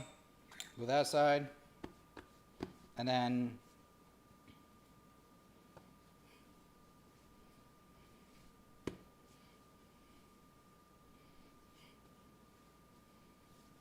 I don't know how to knead. So we're finding out together.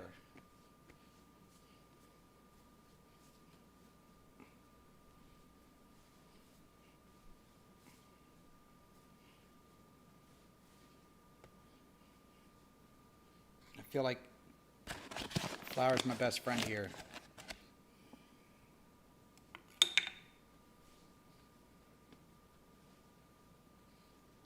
Alomora? What?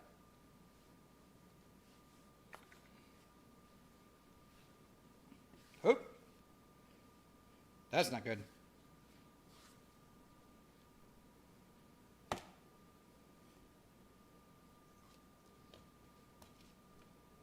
Oh, damn it. Maybe not.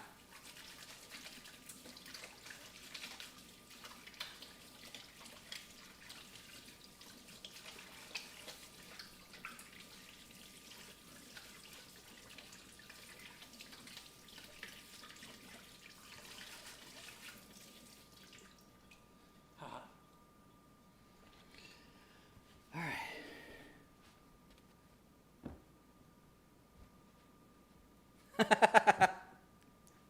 I didn't join it yet. Well, I was mile high, but there was no way I was going to get into that club up there. Not my story. And then let's get this off.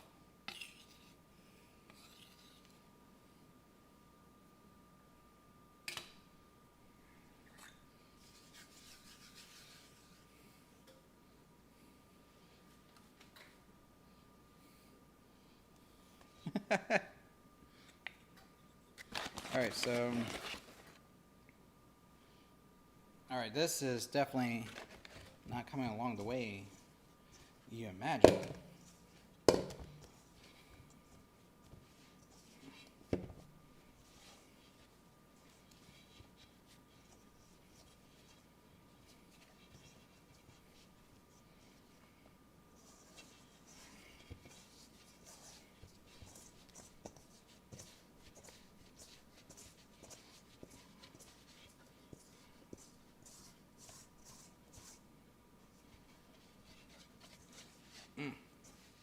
Almost joining the...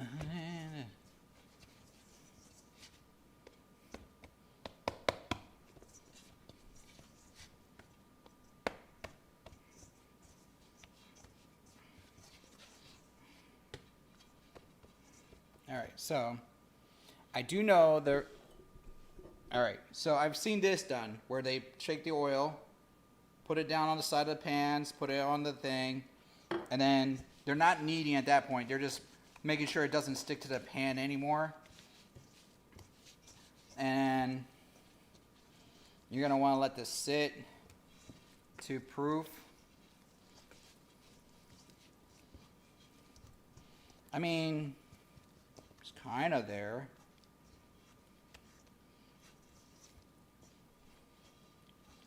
Oil is very oily. I mean, that's the purpose of oil.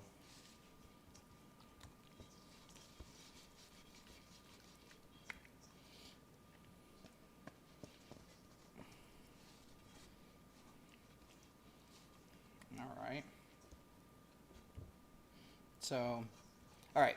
What I'm going to do is I'm going to let this sit for a bit. It says, still onto a clean surface, knead for 10 minutes. I've been whipping this thing for a while. Knead, cut. Let sit for an hour and a half. I'm going to cover it. Let sit for an hour and a half, see how I do. And then, but that means I can work on the other stuff.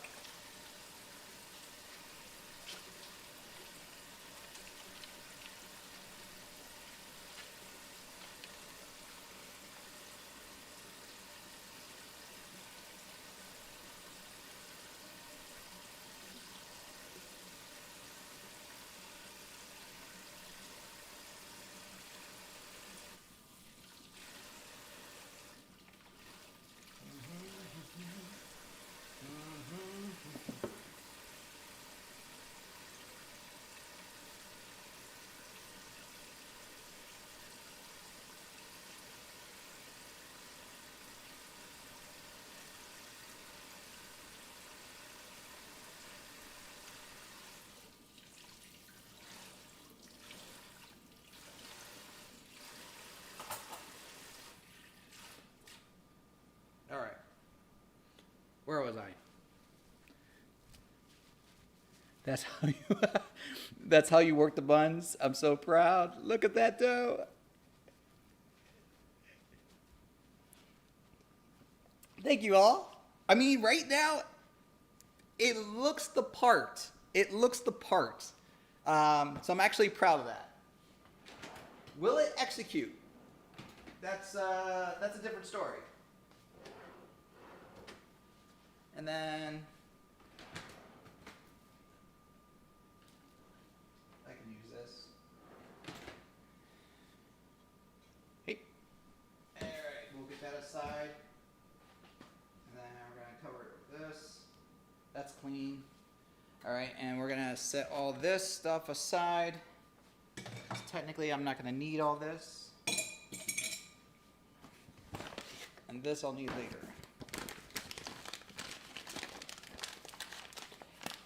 All right. So now, what I consider to be fun stuff. Cooking with meats. I feel like the salt and pepper song should be playing in the background while you're doing this. Which one? The most popular salt and pepper song? Push it. Push it real good.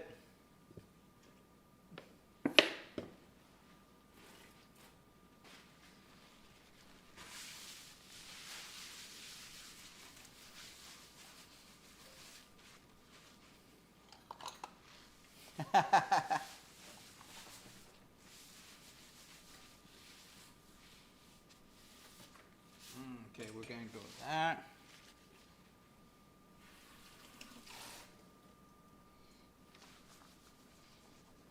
Get some of that out. Get in there.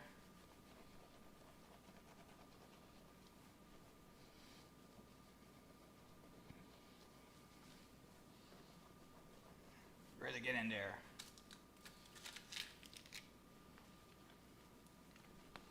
All right.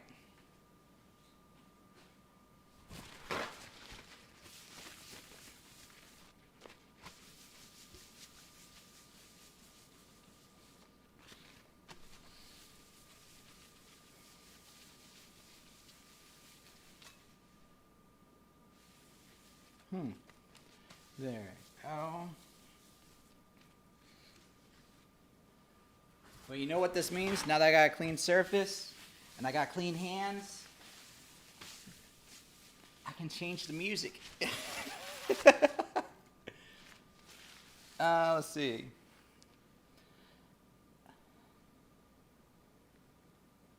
What up, Stormy?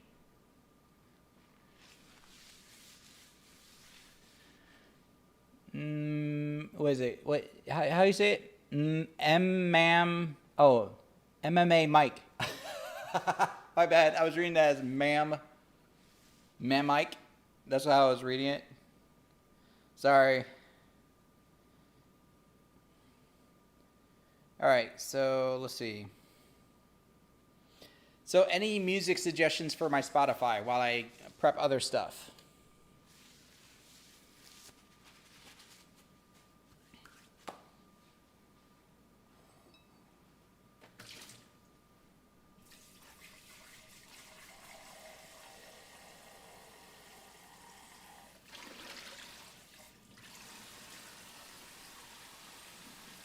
Anything but Altered Bridge?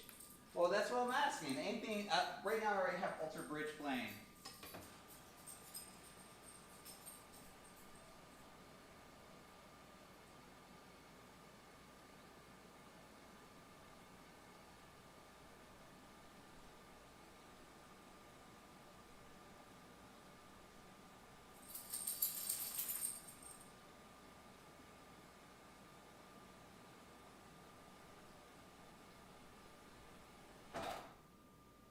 Move aside, you guys. But yeah, we're gonna use you today.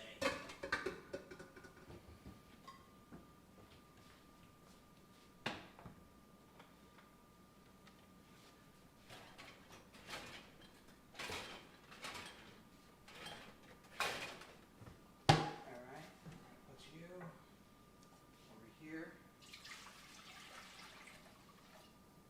Very good. We're gonna get that up. Oh, five. Okay, Nicholas says five finger. Wait, Bunda says play Kane Brown. Is that a real artist? I have listened to Five Finger Death Punch. I like listening to rock, like electro, like EDM. Lately, I've been listening to remixes of Hypa Hypa by Eskimo Cowboy, which is hilarious to me. It just makes me laugh. Alice in Chains, okay. You know what, Bunda? I'm gonna do that. I'm gonna listen to Kane Brown. I'm gonna put that in the background. See how Kane Brown is.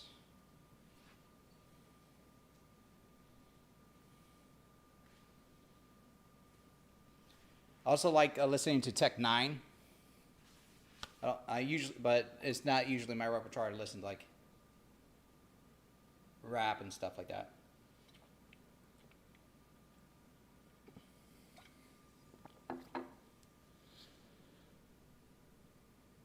And I usually don't listen to country music. I should mention that, but I'm gonna. I apparently off of the first few lyrics that are coming out, I'm getting the country vibe off of this. Is this country?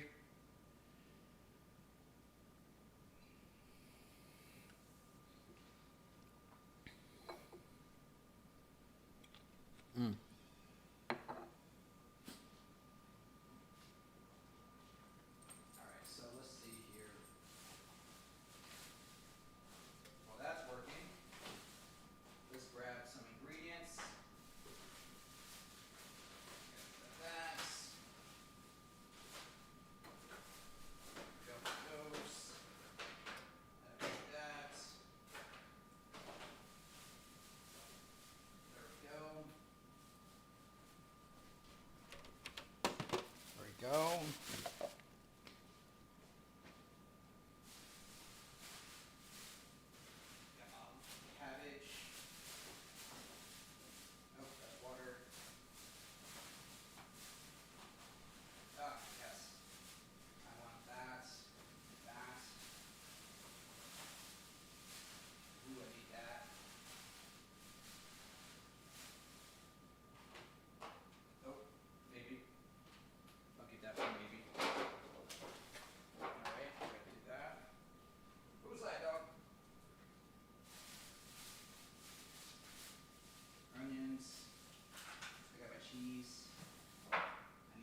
Zoe's here.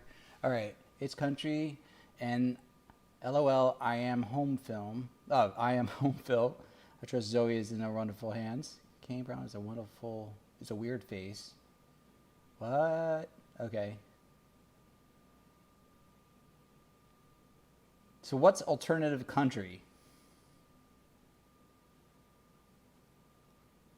Is that like supposed to be like country rock or?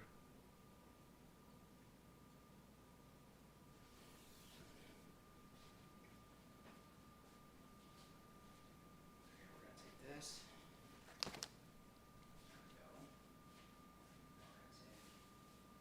Honey. Then we're gonna take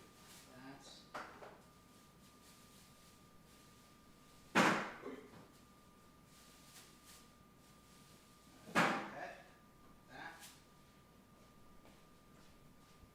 Mm-hmm. Mm-hmm. All right, and then.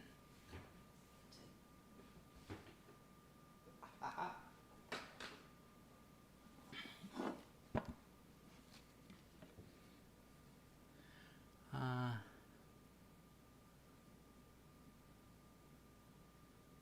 need.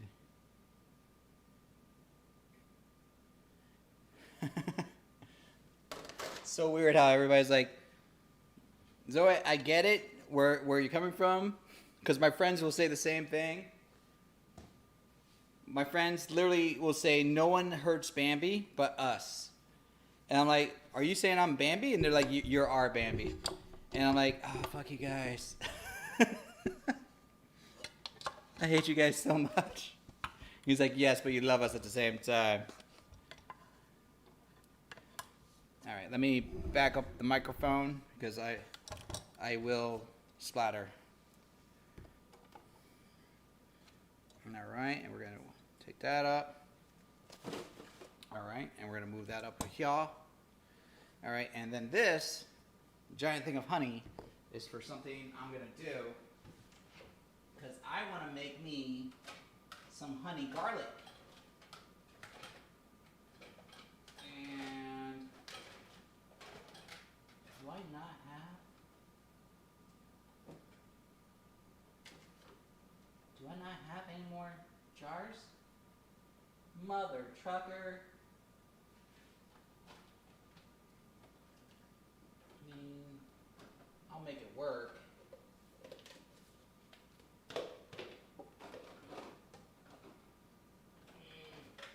Nope, that's not the lid. Oh, lids. Where are my lids? Where are my lids?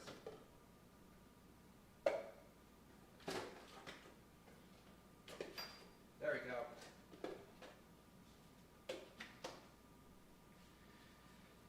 I can't find the glass jars right now, but I do have glass jars. So I'm going to just do this to prep, and then, I'm going to swap out to an actual glass jar later down the line. I'll just put that in there. Get that nice and lubed up.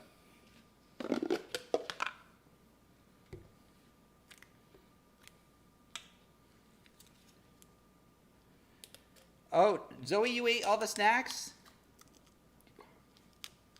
Now that's just mean.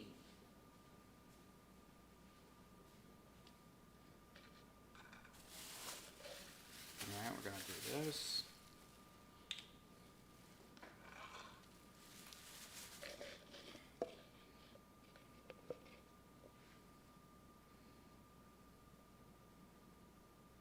Get a load of that.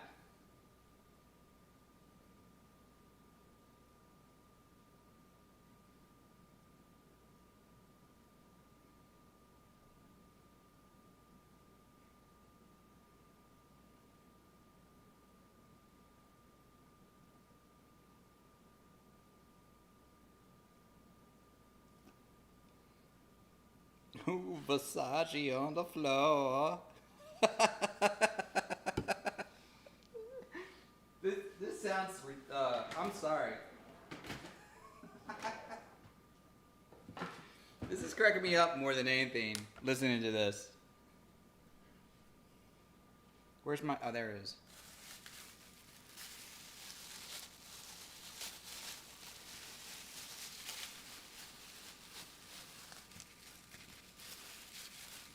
I mean, that's a good point, Will. I mean, did anybody ask if she was willing to share? Maybe she thought no one wanted some.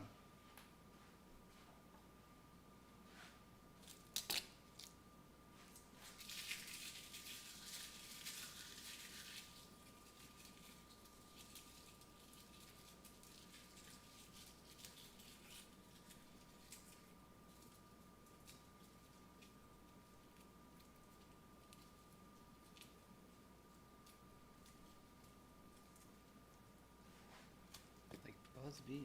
Oh, it's commercials. So, let me see. I'm going to check on that dough about in an hour's, and we'll see how that goes from there.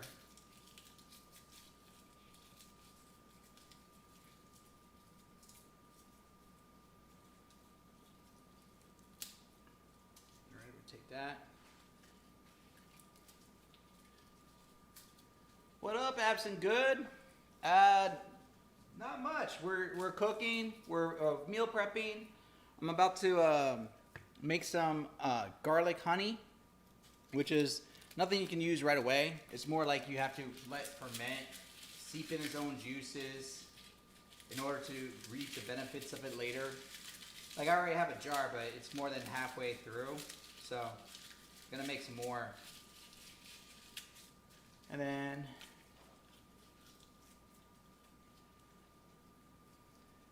Timbo. Anytime he listens to country music, he gets this sudden urge to listen to put on a trucker hat. Oh, I'm sorry. I'm sorry, peoples. I'm like 4 songs deep into this country music. I'm gonna end up changing this. Any other suggestions?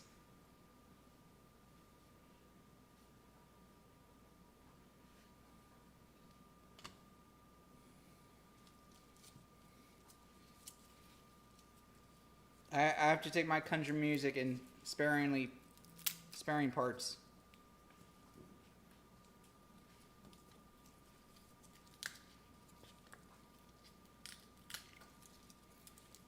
Hey, Bunda. I can't take a boo because I tried, bro. A for effort. The heavy metal. Well, anything specifically heavy metal? Because I like heavy, but, you know, try and find new stuff. A Day to Remember? Okay. Kurt Cobain Unplugged. I remember that. Let's try What's a Day to Remember? I don't think I've heard that. A Day to Remember. Okay, that's an actual group. Over My Head Cable Car. Huh.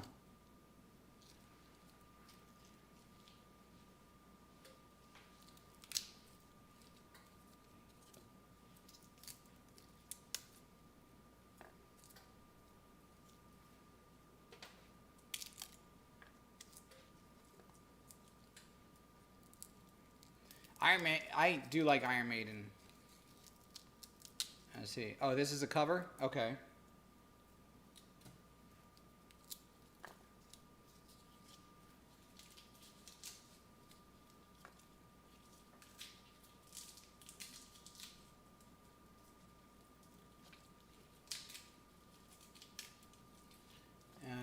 The one song is plays is a damn cover song.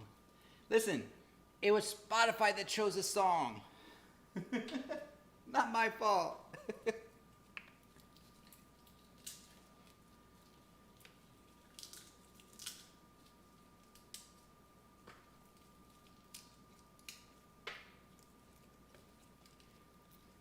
Alright, so let's do this.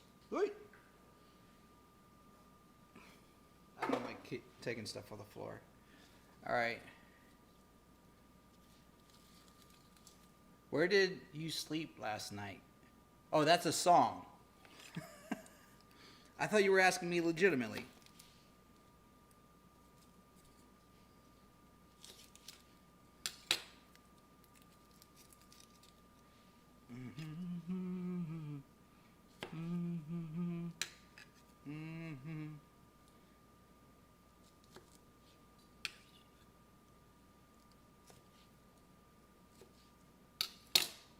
goes there. There it goes there.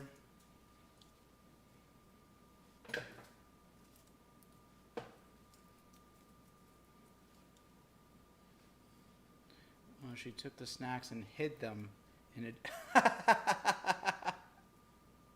She hid the snacks. Zoe, were you trying to keep them safe? You know, secure?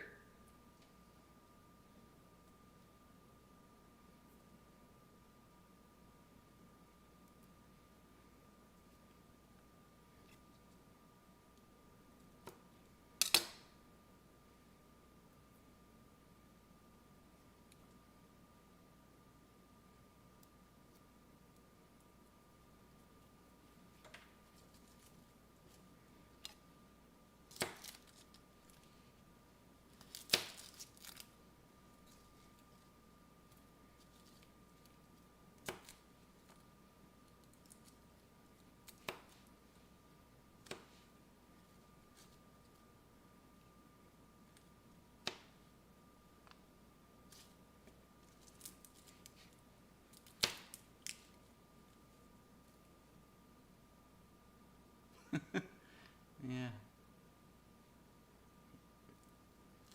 Let's see here.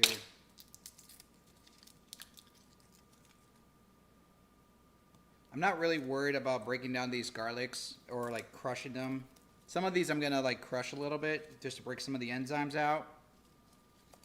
But like, you just let these really just ferment in here, and for the most part, they do the work for you.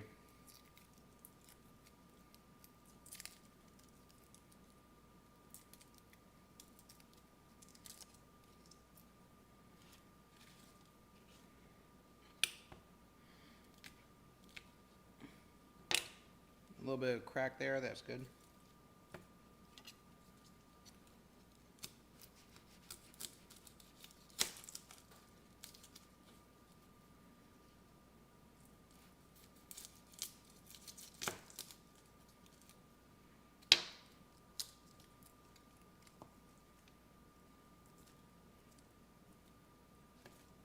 Hmm.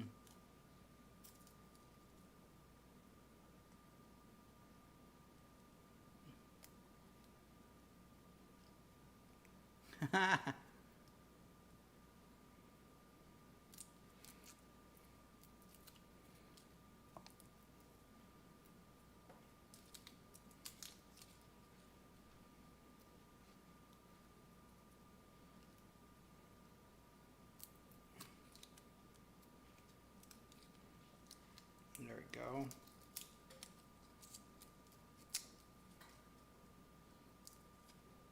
She pleads the fifth.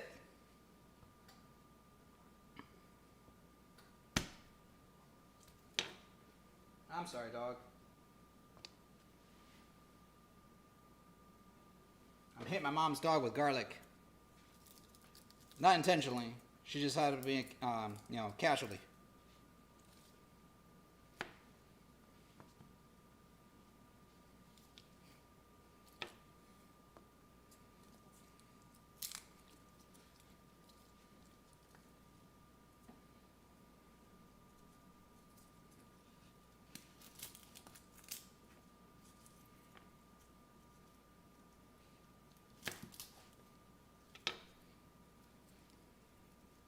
So, I mean, you could also go with the argument that it's just a testament of the good food that was left behind.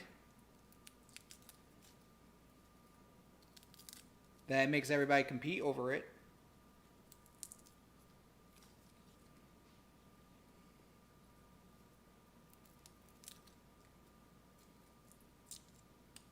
They were foot-long subs? Ho, ho, ho. Wait, what was the, what kind of subs were they?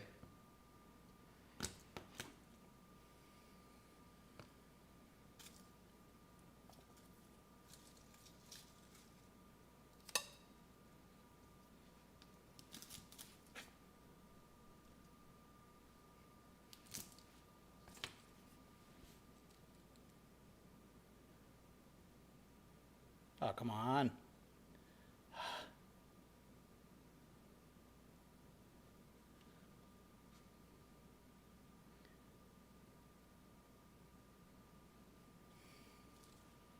That sounds so different now.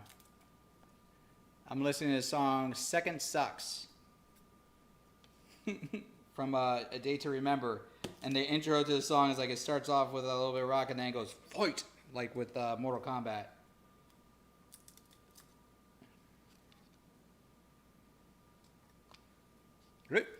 We don't need that in there.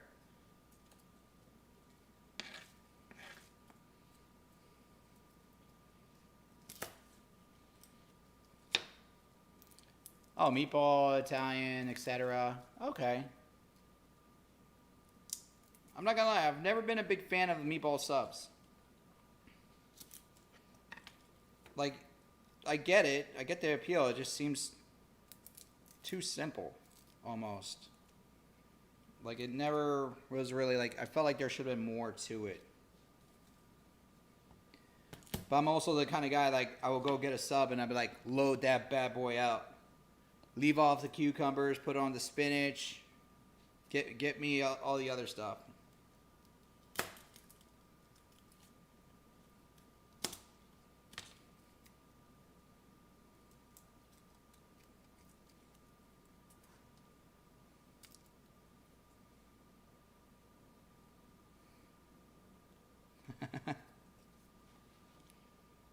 Will Morris, have you taken law school? You sound unprofessional there, giving her legal advice, what not to say to incriminate herself.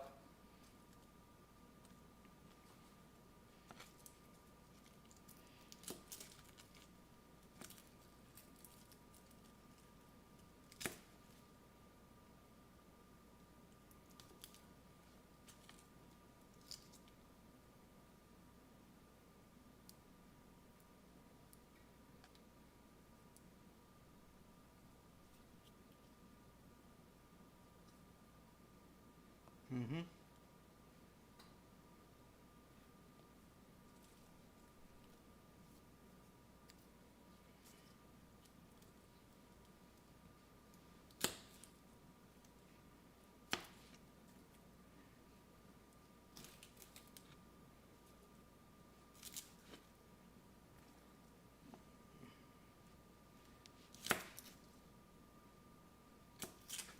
Mm-hmm.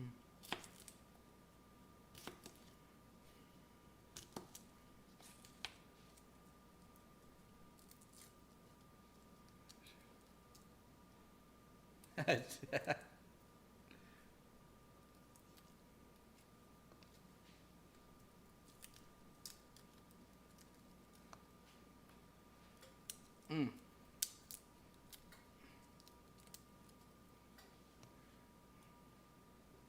Mm-hmm. All right, I'm almost done with all my garlic, and then I can shift over to another recipe, which I'm gonna marinate some chicken, and I'm gonna sear up some. I got some swordfish steak and some salmon. I'm gonna sear that up to get that ready for my miso stew.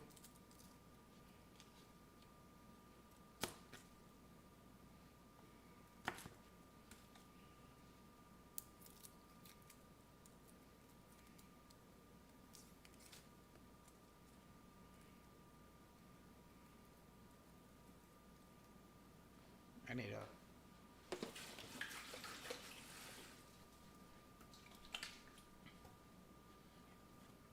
Bunda! Oh, you're gonna be right back? All right.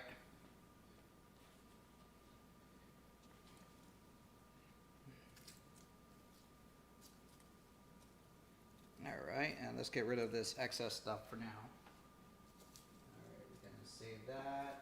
That's excess. Excess. Don't need all that.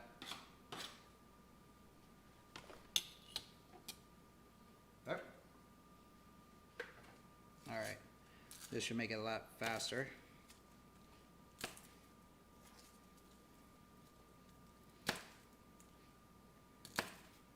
Get those. Get the tips. Just the tip.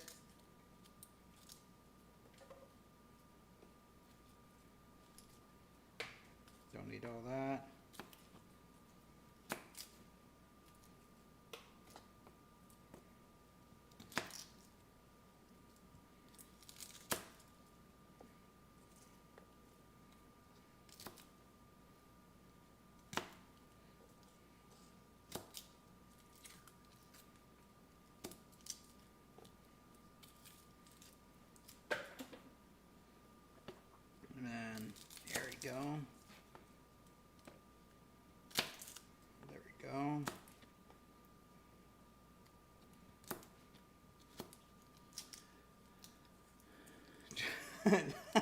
I look up and she hears me, of course, when I say, just the tip.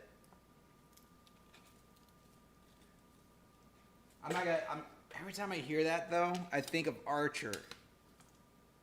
In the chat, like, put a 1 if you've seen the show Archer.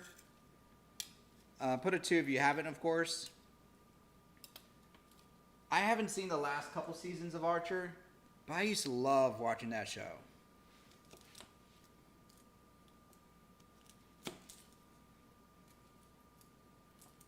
All right, we got a couple 1s out there. And I remember watching that scene where it's like, just a tip, just a tip, just a tip. And I was just dying laughing.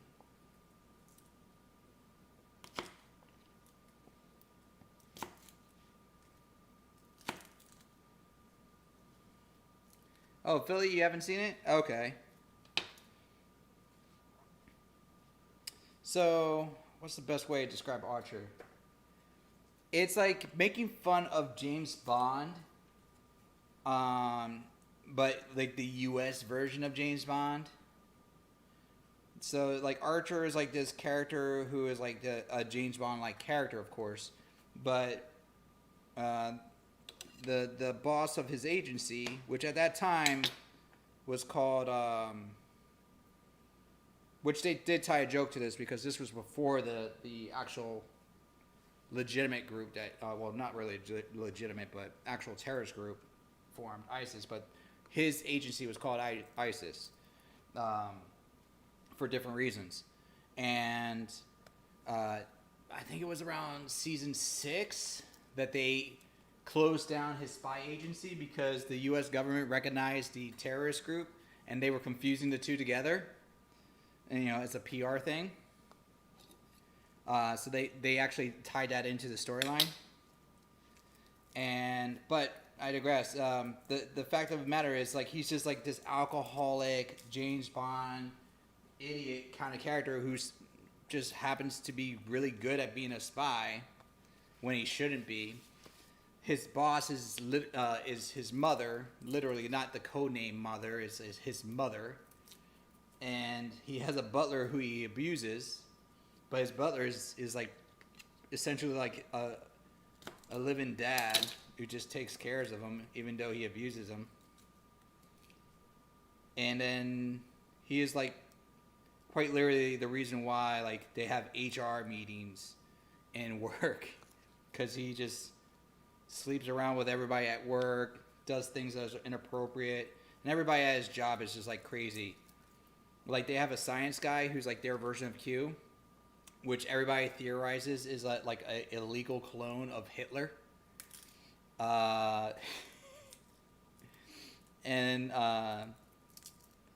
Cyril Figgis is like their accountant, but turned spy / detective at one point.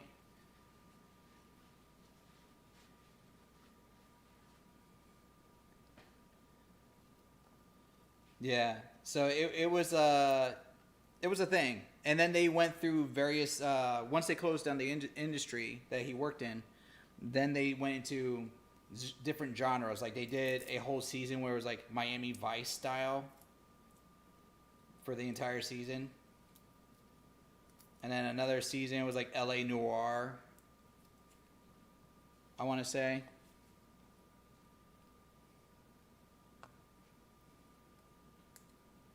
And they got good voice actors for that show. I think Aisha Taylor, I forget. Yeah, it's Taylor. She's the voice of Lana.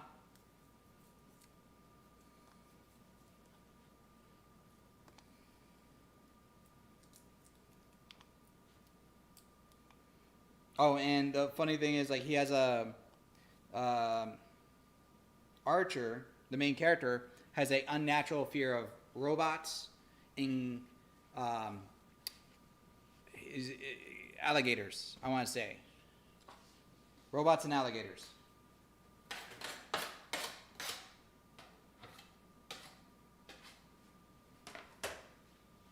All right. So we're going to cover this up with the other bit of honey that I have.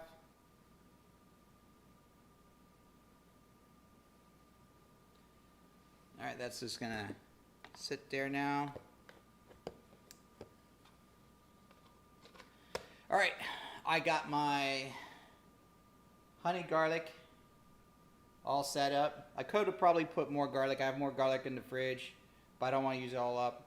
So this is just gonna sit, and I'm just gonna leave it like that.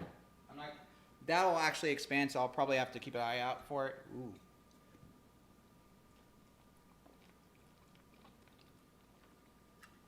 All right.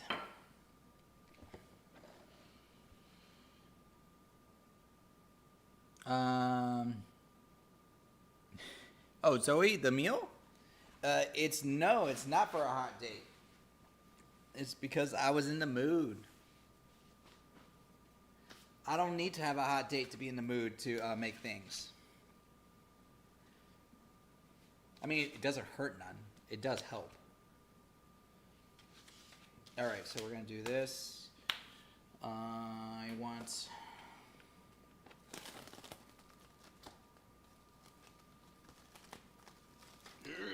Yes.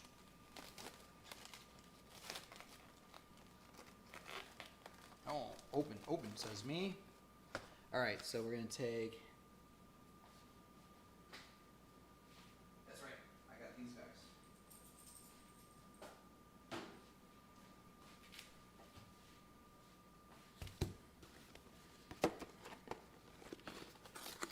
All right, take these. And then we're going to take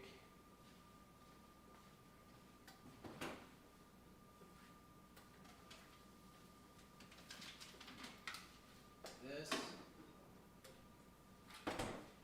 And then we're going to take this.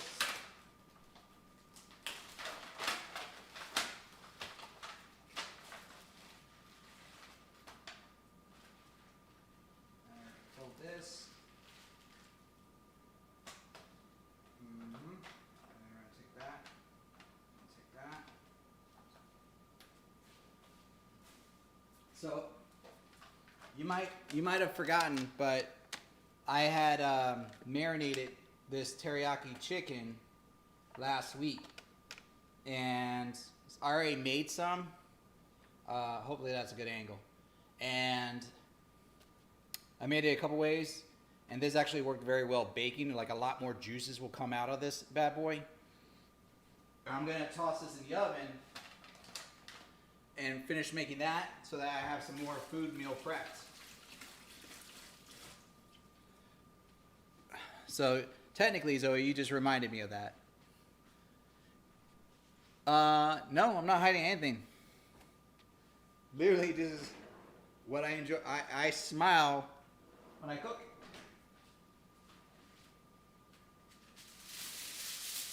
And there we go. There.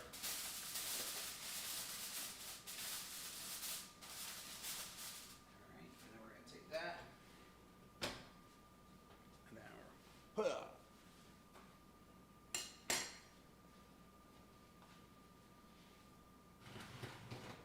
right, we're going to move that aside. Move the sun up.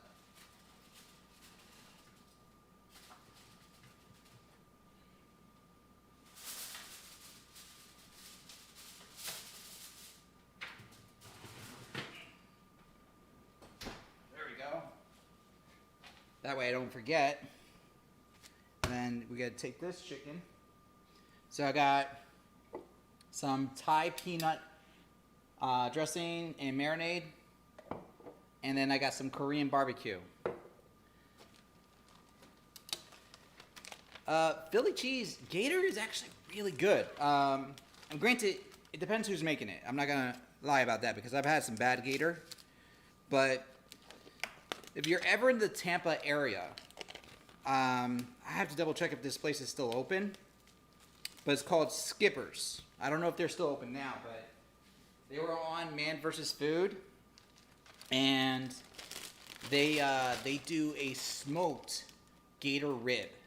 Because honestly, you can go almost anywhere and get gator nuggets, which is just essentially gator tail. And actually, let me do this. Gator tail is very meaty, very good, and that's the part that everybody eats, and they're like, it tastes like chicken. Just tastes like chicken. Gator ribs, though, oddly has a different texture to it. So it's not as tough. It kind of, the bone is kind of almost fish-like with the bone. So it has a similar texture where, you know, like how you have like a salmon fillet, and on the fillet of the salmon, you see the fibers, and you can just separate the fibers like super easy. It's kind of like that. But then they smoke it and they put it in a sauce, and it just comes out beautiful.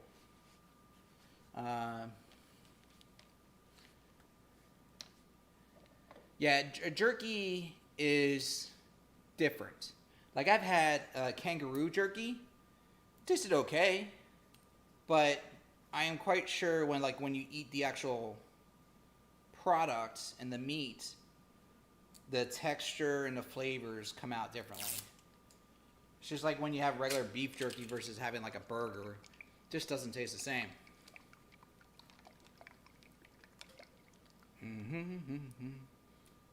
Alright, so we're going to marinate this in the peanut.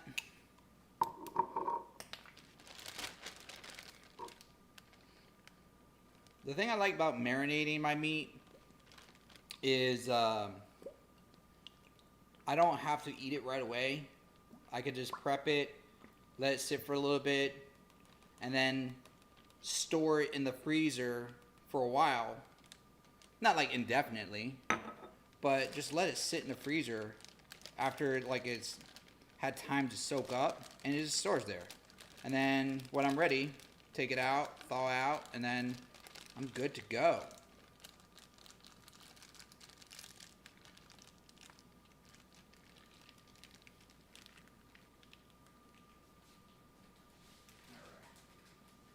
Go.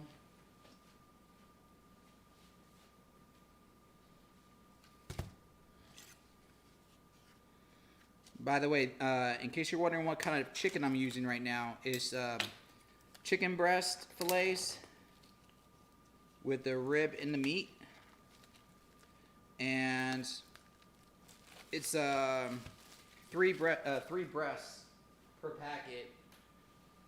I got them buy one get one free for like maybe 15.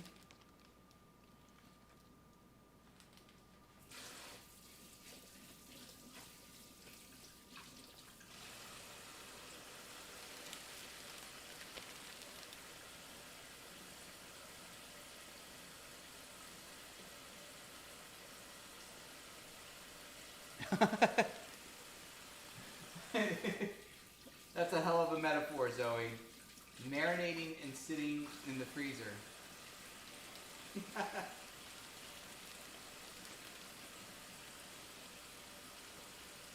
I can relate to that. Hey!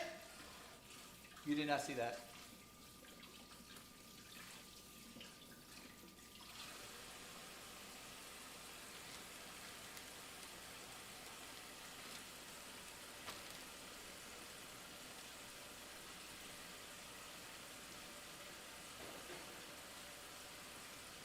I have eaten frog, and I enjoy eating frog. It's very good. And I've made frog before. I did tell my family before I served it to them that it was frog. They each had one leg. And they're like, we'll give it a try.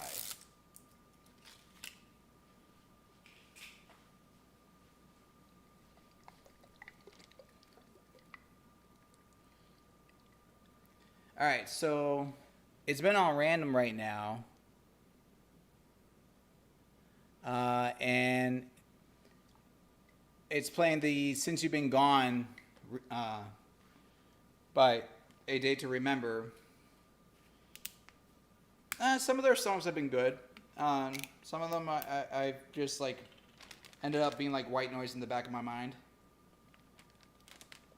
So right here is going to be the Korean BBQ.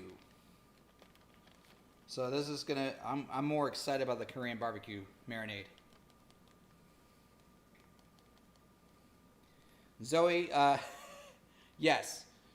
Based on the past relationships that I have, yeah, it's a understandable analogy.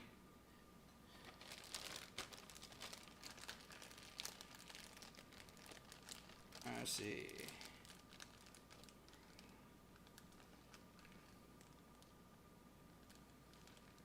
Yeah, the heavier songs are definitely sit better with me for this group. I have to agree with that. They do sound better with the heavier songs.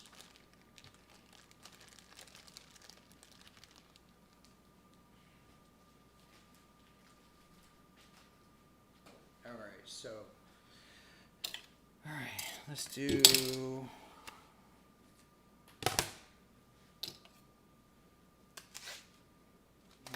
Take that, those.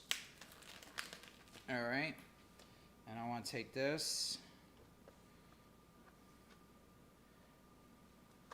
But I mean, setting aside a day to remember, any other suggestions?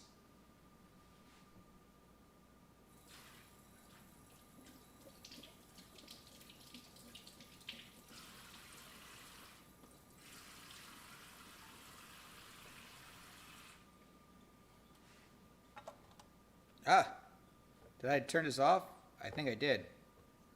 Sugar. I thought this was still on. Get that up there. Get up there.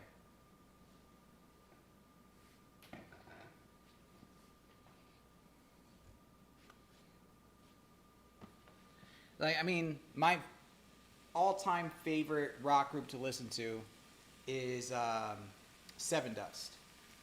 I just love listening to Seven Dust. I have most of their albums, like the actual CD albums. I just got through listening to. I didn't realize they had an album that came out last year in 2020, so I just got through listening to that. Let me move this microphone a little bit because you're going to hear this starting to steam up.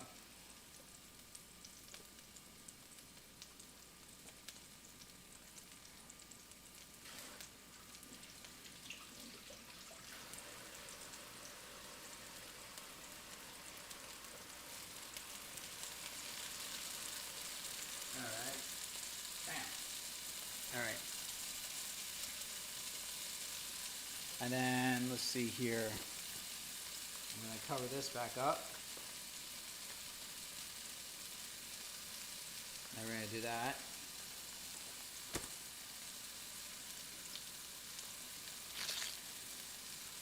And actually, we want to get this much more warm. Hey. All right, I got this salmon for $5. Always keep an eye out where you're putting your knives. Not really a good thing to do. All right, just want to make sure I got, yeah, nothing there, nothing there. That's pretty smooth. That's pretty smooth.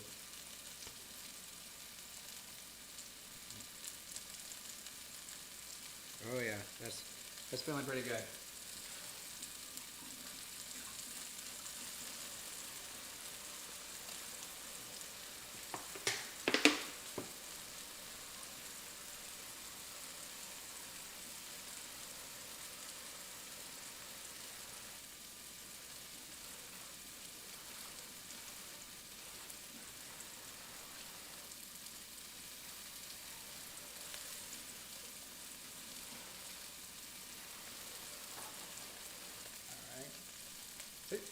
There we go.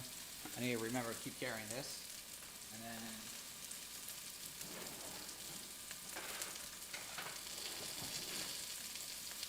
toss this over. There we go. Yes, yes.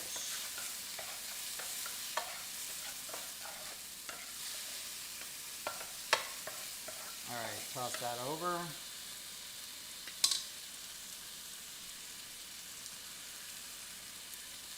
Okay, good. That was just flour on my laptop. All right, and then take that. We're gonna go with slightly bigger chunks of this.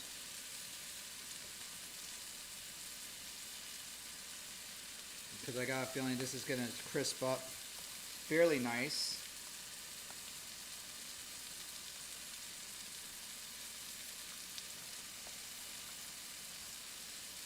And we're gonna blow it here.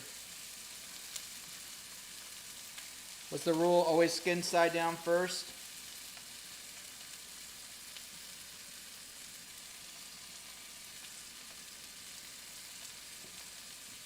I'm going to do a couple big chunks and a couple small chunks.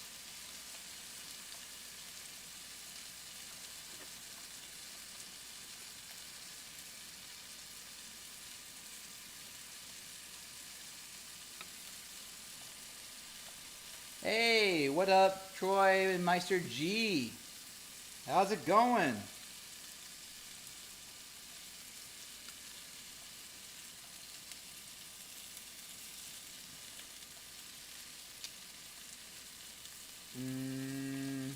Actually, we're going to keep some of this.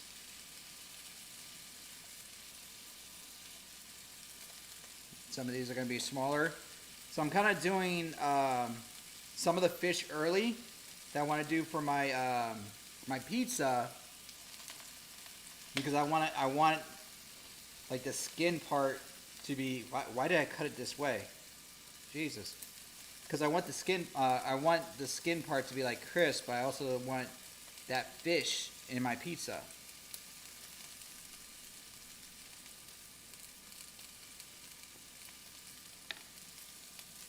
There we go. Right there. That goes right there. Oop. That's on there. All right, and then this.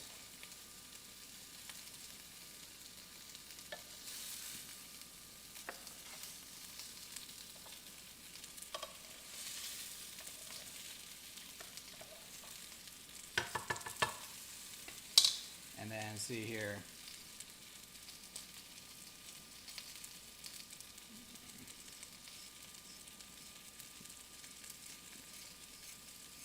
Yep. All right, cool. That looks good.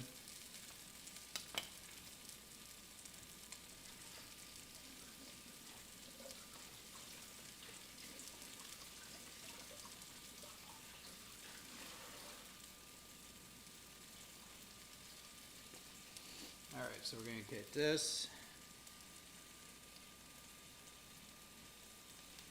Yeah. All right, for this one, so I want the skin really, really crisp. I'm going to put it in on the side.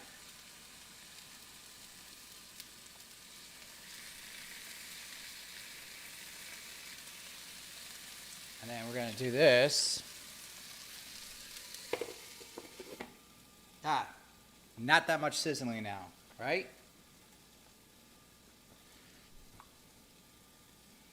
And then we're going to do... Ooh. That wasn't intentional, but it worked out.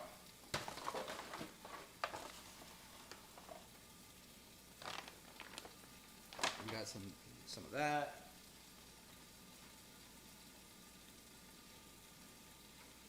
We got some oil. Some miso. Where's my miso? Where's my miso?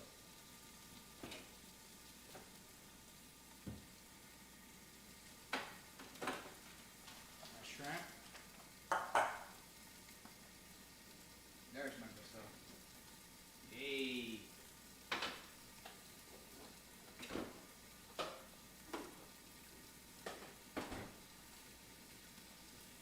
Voila.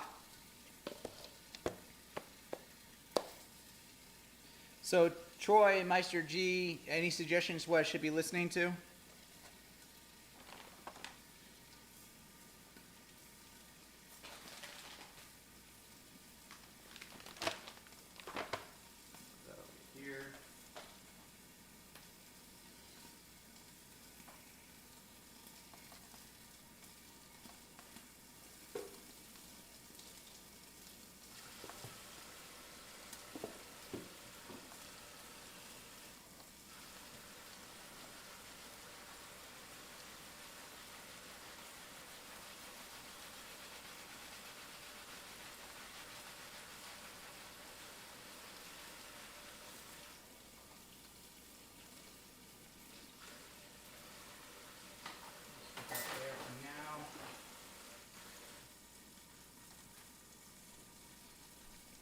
All right.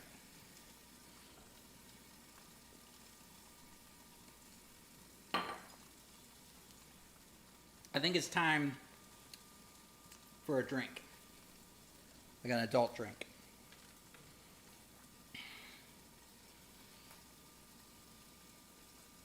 And go with George Killian's The Red.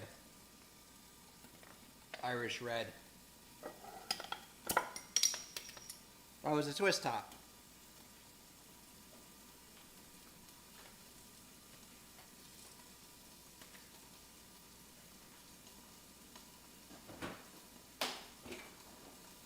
Alright. Alright,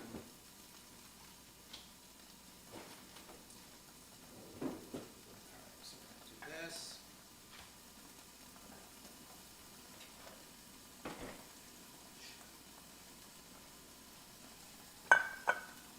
Alright, take this. Woo! Yeah.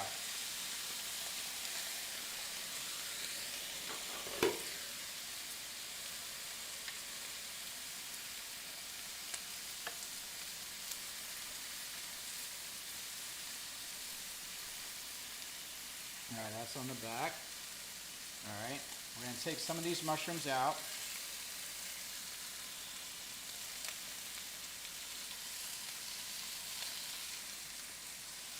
Just because I want some.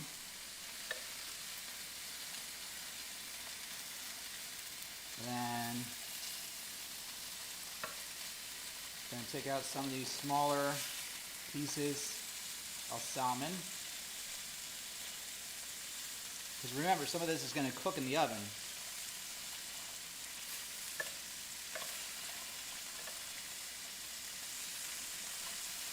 I'm going to toss that.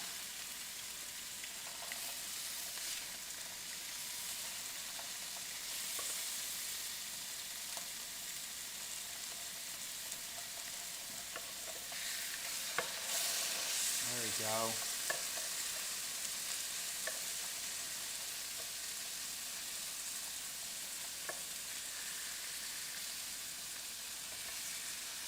We're going to do that.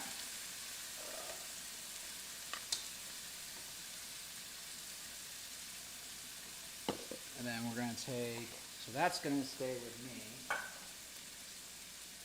Actually, we'll take a few more bits of salmon.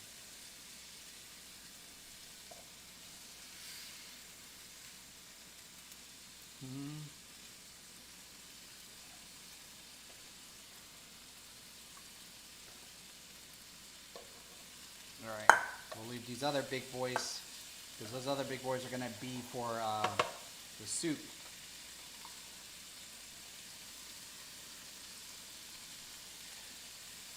Yeah, Meister G, you missed it. I was literally working that dough for, I mean, I hope someone was timing me. I feel like it felt like half hour to an hour. So right now, I'm making some ingredients for my pizza, as well as I'm making another miso soup. So I got swordfish, salmon, mushrooms. Some of the salmon I set aside for the pizza.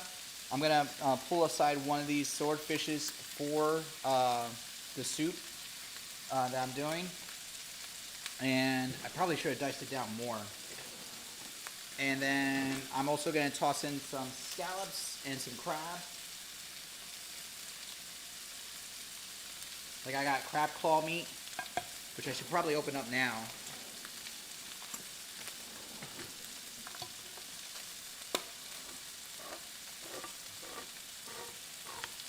And then, let's see here. But the dough is proofing right now, so should be getting ready to unproof, like, well, not unproof, but remove the top to it soon, or shortly.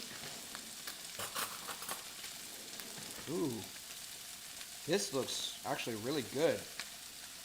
We're gonna put some of that crab meat in there. Just like really get the juices going. We'll do a corner of crab, just pure crab. This is crab claw, by the way.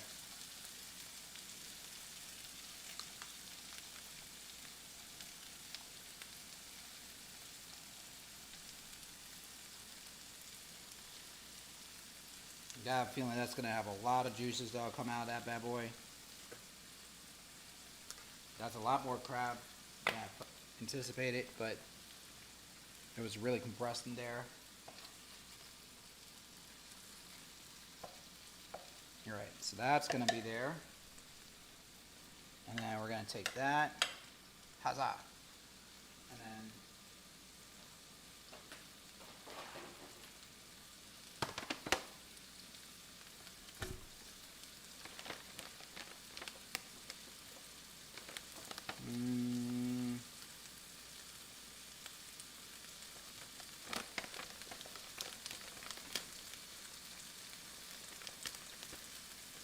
there we go.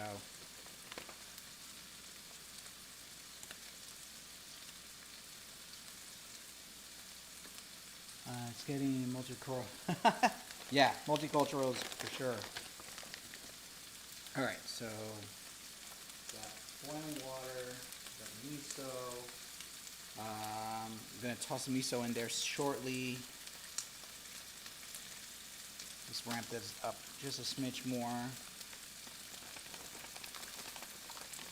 Toss in some scallops.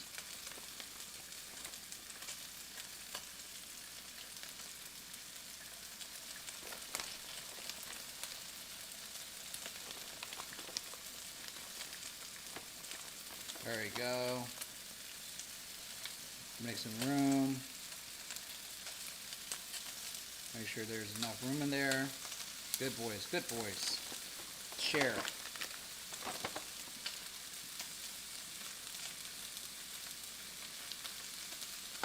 And then we're going to cut some there.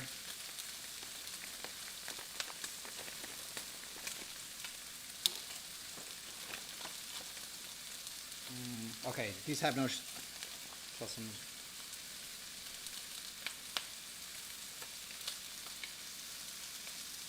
all right, these are without the shells.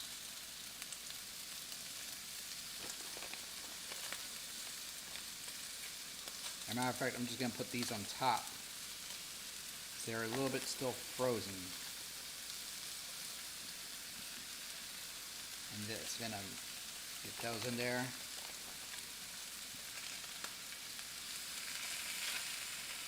Yes. Yes.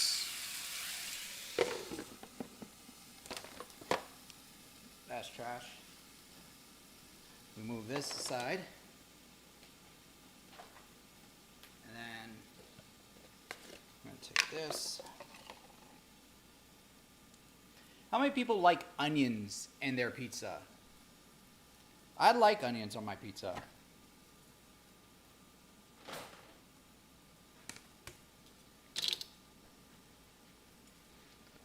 As usual, if you are for the onion, put a 1. If you're against the onion, put a 2.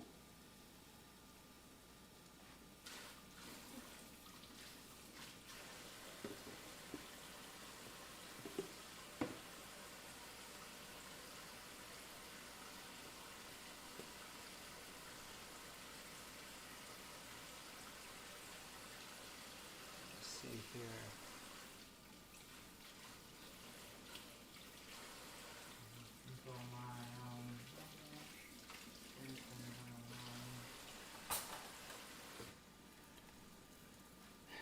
You know what? I am going to switch to hyper.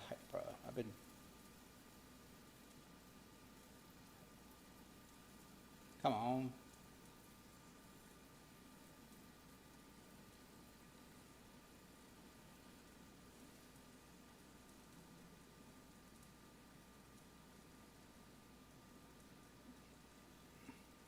Okay, let's go.